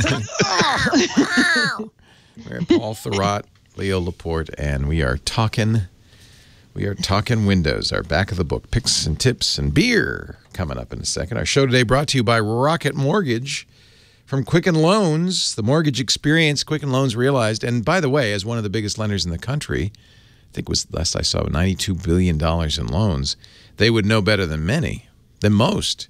The mortgage experience just wasn't keeping up with the times. It was dated. It needed a client-focused technological revolution, and Quicken Loans created Rocket Mortgage as a result, and it is awesome. It gives you the confidence you need when buying a home or refinancing your existing home loan. But, so that's one thing. You got to trust the lender. Quicken Loans is the best in the country. But you also have to trust the process, understand what's going on, and they make it so easy. You could do it. You don't need to go to a bank.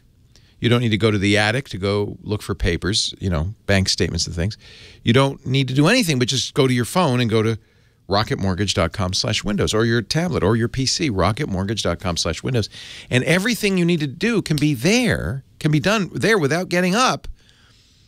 All the information they need, because it's all computerized, and they have trusted partners that will let you share your financial information with Rocket Mortgage just by touching a button. And then, based on your income, assets, and credits, they're going to crunch the numbers and literally in minutes tell you which loans you qualify for. You're approved. It's amazing. Rocket Mortgage from Quicken Loans. Apply simply, understand fully, mortgage confidently. I know you're probably not buying a house right at this moment. Actually, if you are, go to rocketmortgage.com/windows. Otherwise, go there and bookmark it or get a little head start on it. If you're actually house hunting, it's really good to be pre-approved for a loan. It makes it so much easier to make an offer on a house. Go to rocketmortgage.com/windows. Equal housing lender, licensed in all 50 states. NMLSconsumeraccess.org, number 3030. Quicken Loans has created something just for us geeks. Rocket Mortgage. And let them know you saw it on Windows Weekly, or you heard about it on Windows Weekly by going to rocketmortgage.com/windows. Thank them so much for their support of Windows Weekly. Paul Thurrott, Mary Jo Foley, and Sorachi the cat. Our newest cast member. Yes. Yep. Let's start with you, Paul, and your tip of the week.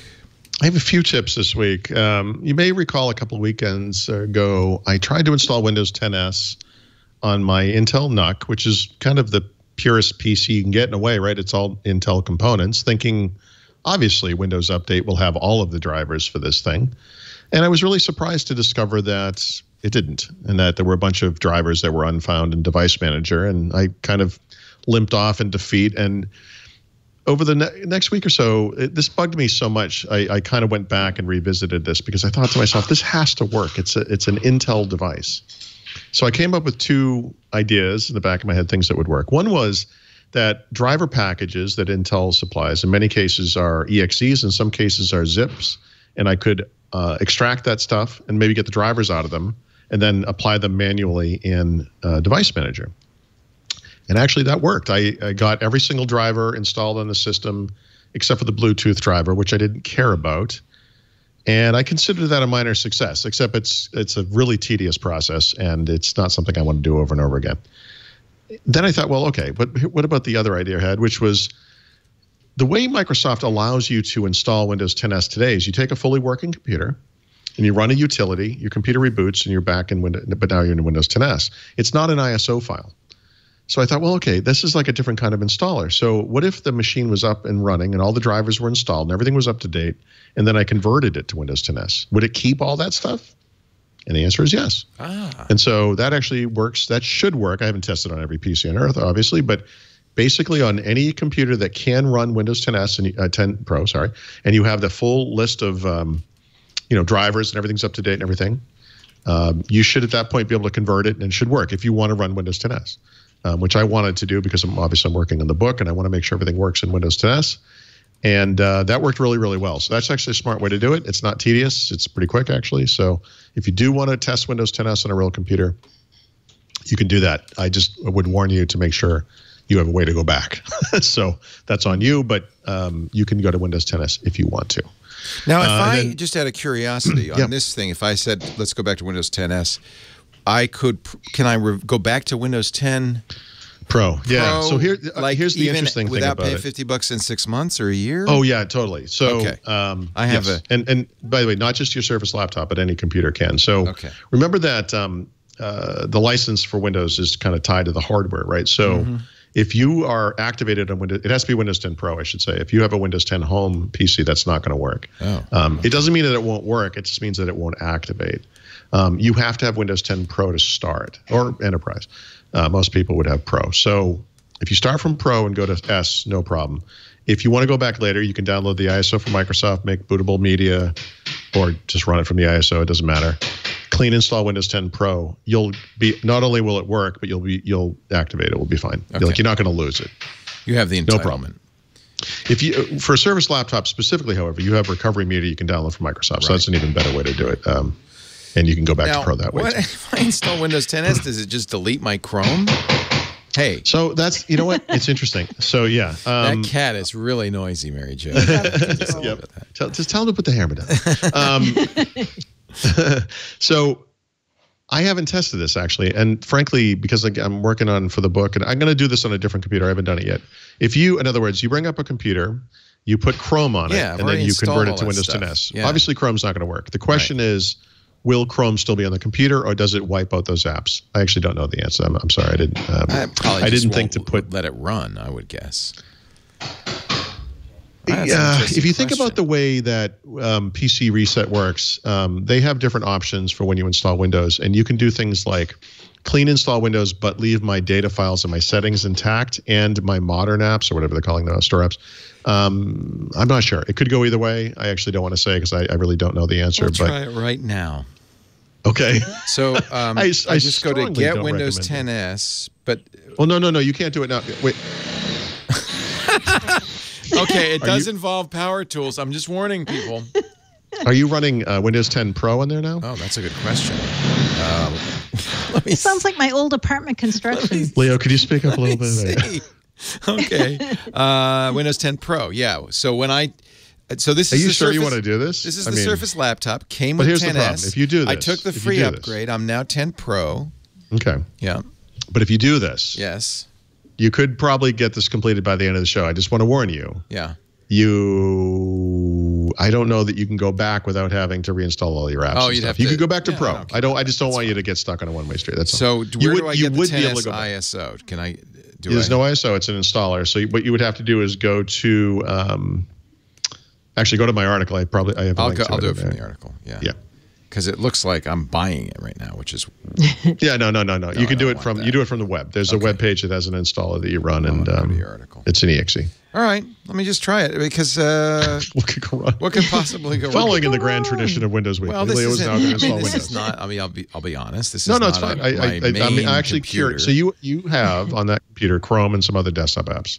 Is that right? Yes. All right. Well, actually, I'm curious because this is something I do intend to. And I'm wondering if I have Office on here. I'm wondering if it's the full Office or if it's the store Office. I think it's the full Office. No, you would have the full Office. Yeah, because I don't know. Oh, wait a minute, though. Actually. Wait a minute. You could have conceivably, depending on when you installed it, gotten the store Office. How would I find out? I bet you have the. I bet it's not the store Office. How can I tell? Microsoft Office was included with your purchase. It looks like you haven't claimed it yet because I have a subscription. What will it do? Extend my subscription? Yeah, you should do that, by the way. I speak English, Portuguese, Spanish. Paul, what did you have for lunch? Okay. All right. So add this key to an account. I need to add it to account following the steps below. Redeem online. I don't know. That's too. How did I get in this side rabbit hole? Let me go back to Thurrott.com. That's what I really wanted to do. All right.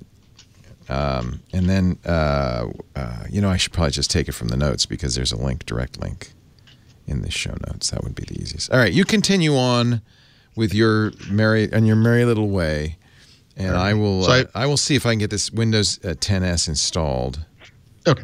I have a couple of bonus tips. Xbox One S is on sale again. This time, most models are $50 off. I think some of them might be $30 off. But in any case, regardless of which one you get, you actually get a free game of your choice when you buy one today. So if you don't have an Xbox One S, you don't want to go to the X this year. This is probably the best sale we're going to see before the holidays. So that's a good deal. And also, just because it's the beginning of the month, I wanted to remind everyone that Games with Gold has switched over to September, which means you're going to get 4 new free games this month. This is actually one of the best months I've ever seen. I actually want to get every single one of these games.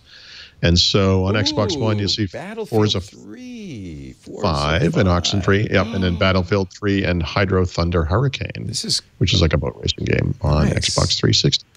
Nice. Okay, I'm down. I got the installer. I'm now installing. All right. Then there's more. And by the way, speaking of like platform wars, we were talking about digital assistants earlier. One of the other little side battles in this industry is live streaming apps. And so we know that there are things like Twitch. We know that YouTube has got their live streaming thing going on. Those guys are probably going to be a force at some point. But Microsoft has their own thing, which used to be called Beam and is now called Mixer. And I want to say back in May-ish or sometime over the summer, they announced something called Mixer Create, which is a mobile app for self-broadcasting on Android and iOS. That app is now available. It works a little bit differently on each platform because of the way these platforms handle games and so forth. But if you get the right game, you will be able to do things like broadcast your game from the device with you and a little picture in a picture window, and you can talk to your fans and interact with them over cellular. It's crazy. So if you're into this kind of thing, I'm not, but if you are, there it is. And if I'm not mistaken, you don't even have to play a game. Like you could just self-broadcast. You can use it just for free broadcasting.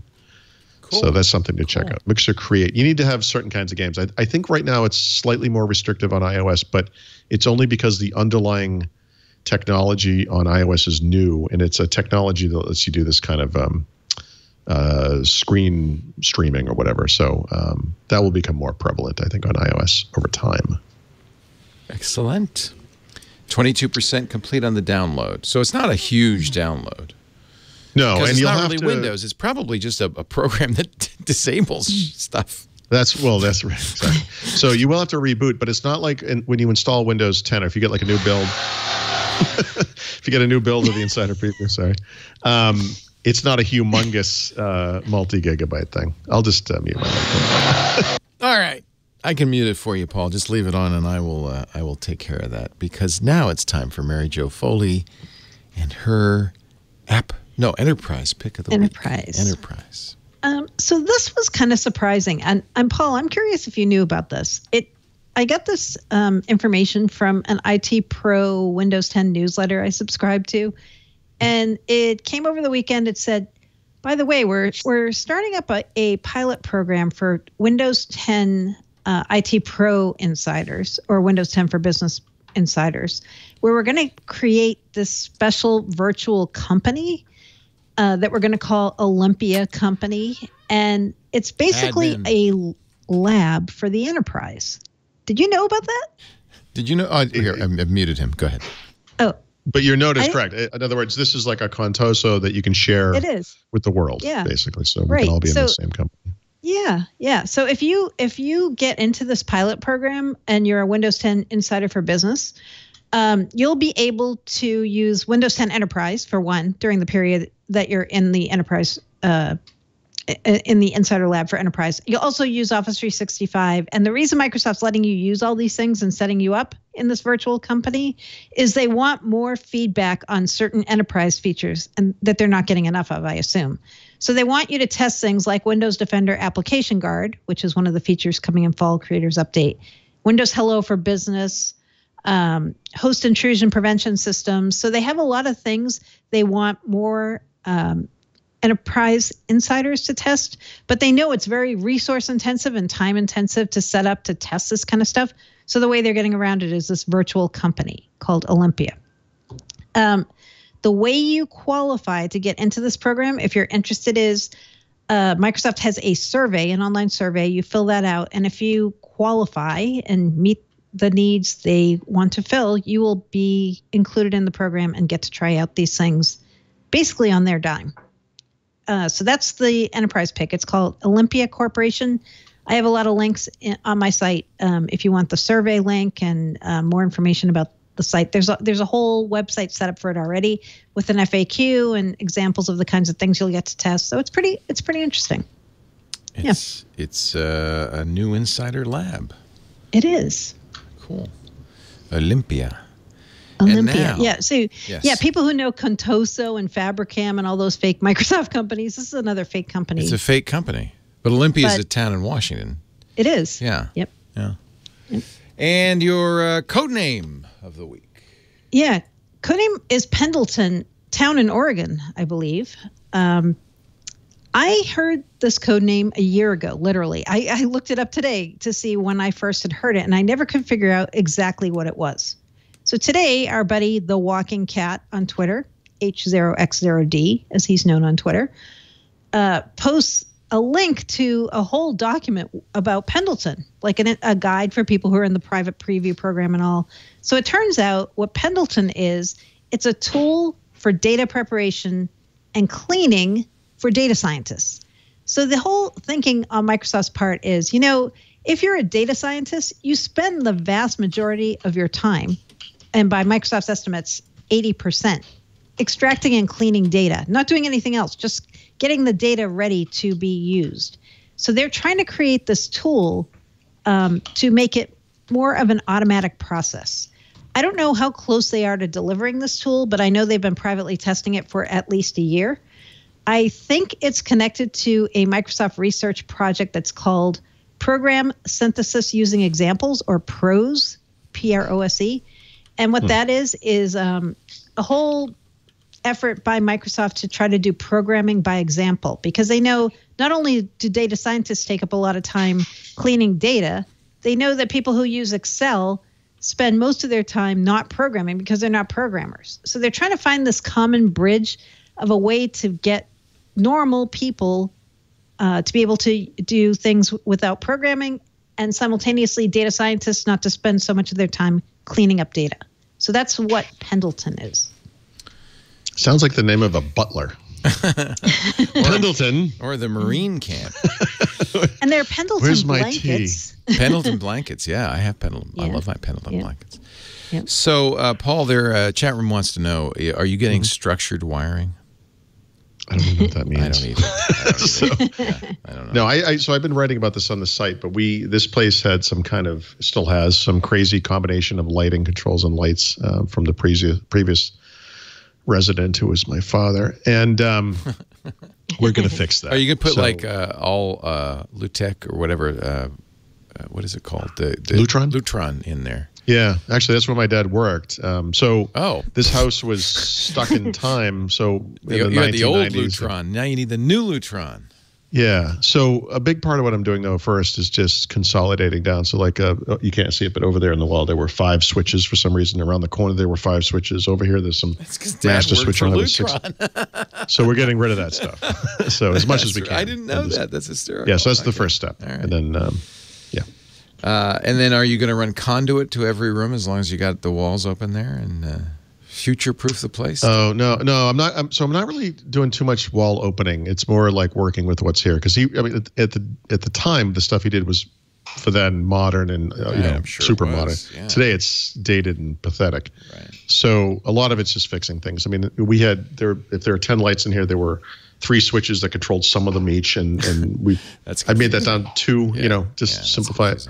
So anyway, it's a multi-step process. But I wanted to get this hard stuff done because we're changing some of the outlet, the wall holes in the wall. We're getting rid of some of them, so then we can paint, right? And then we can put the modern switches on top when that's done.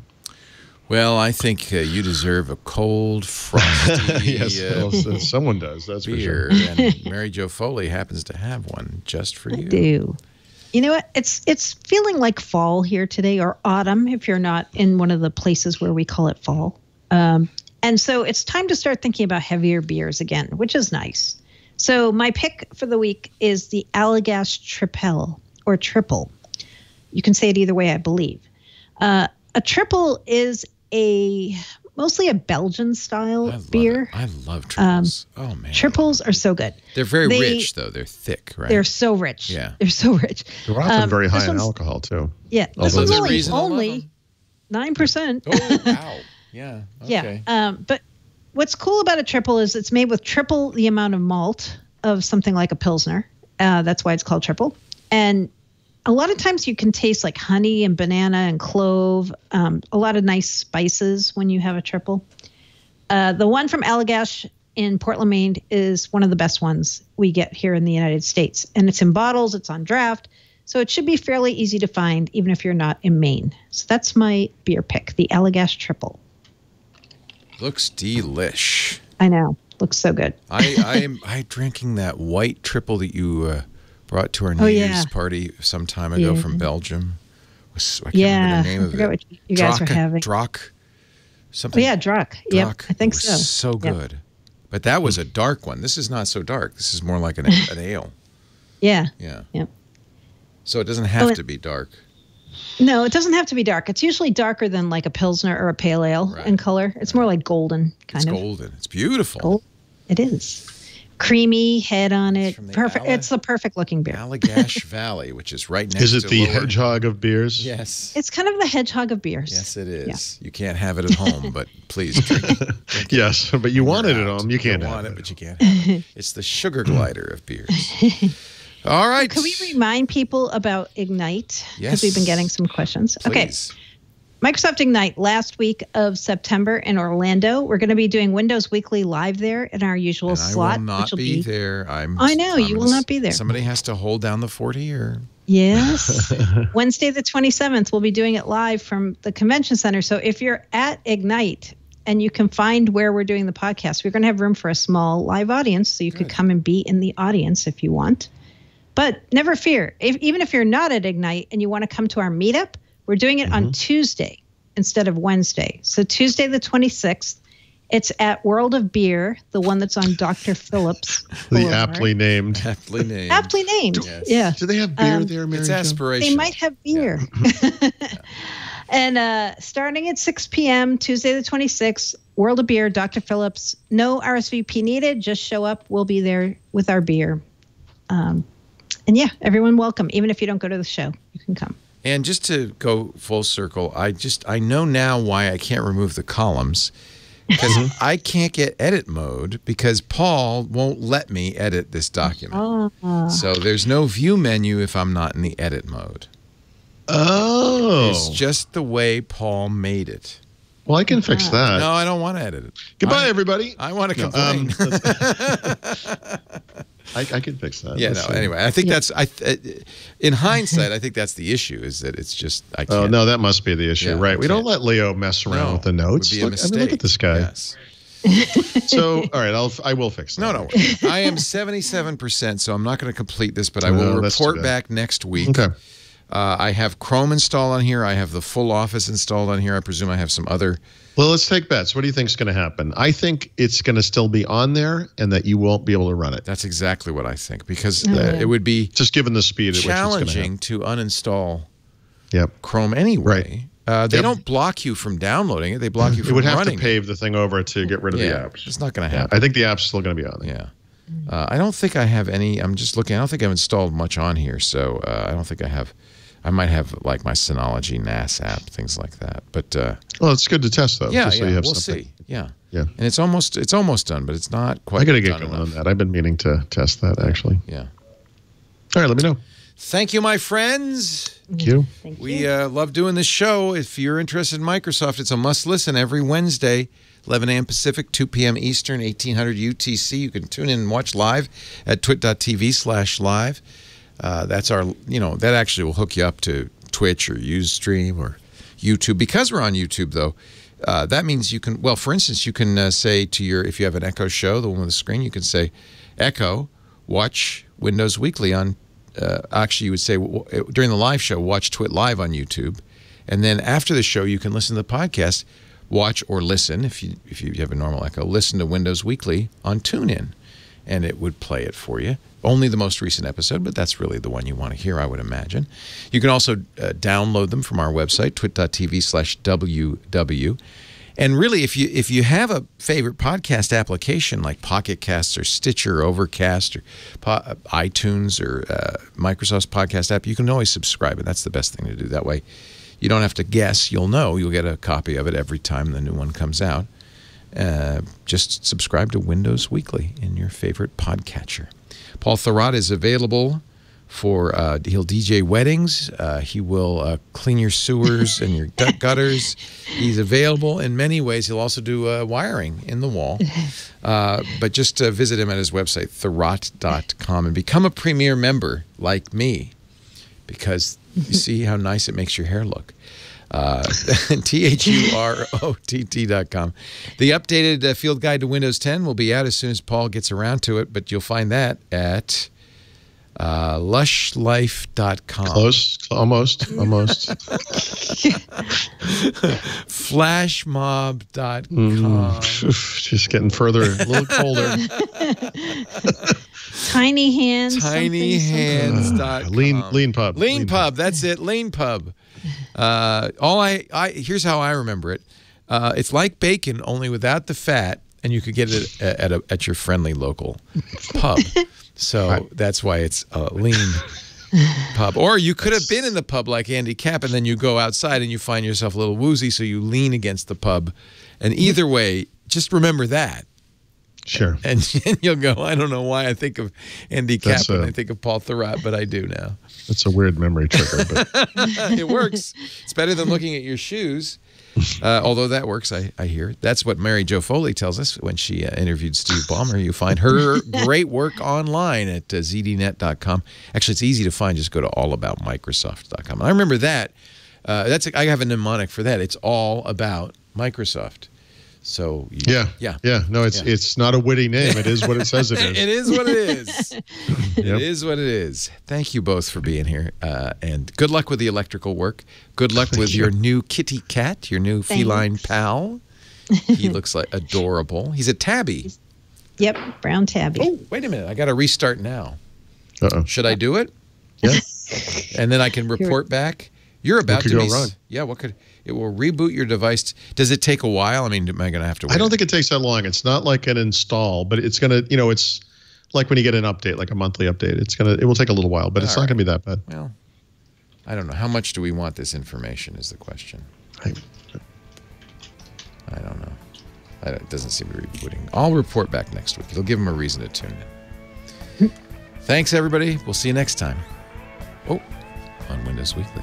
All your files are exactly where you left them. Hopefully. You hope they are. Please.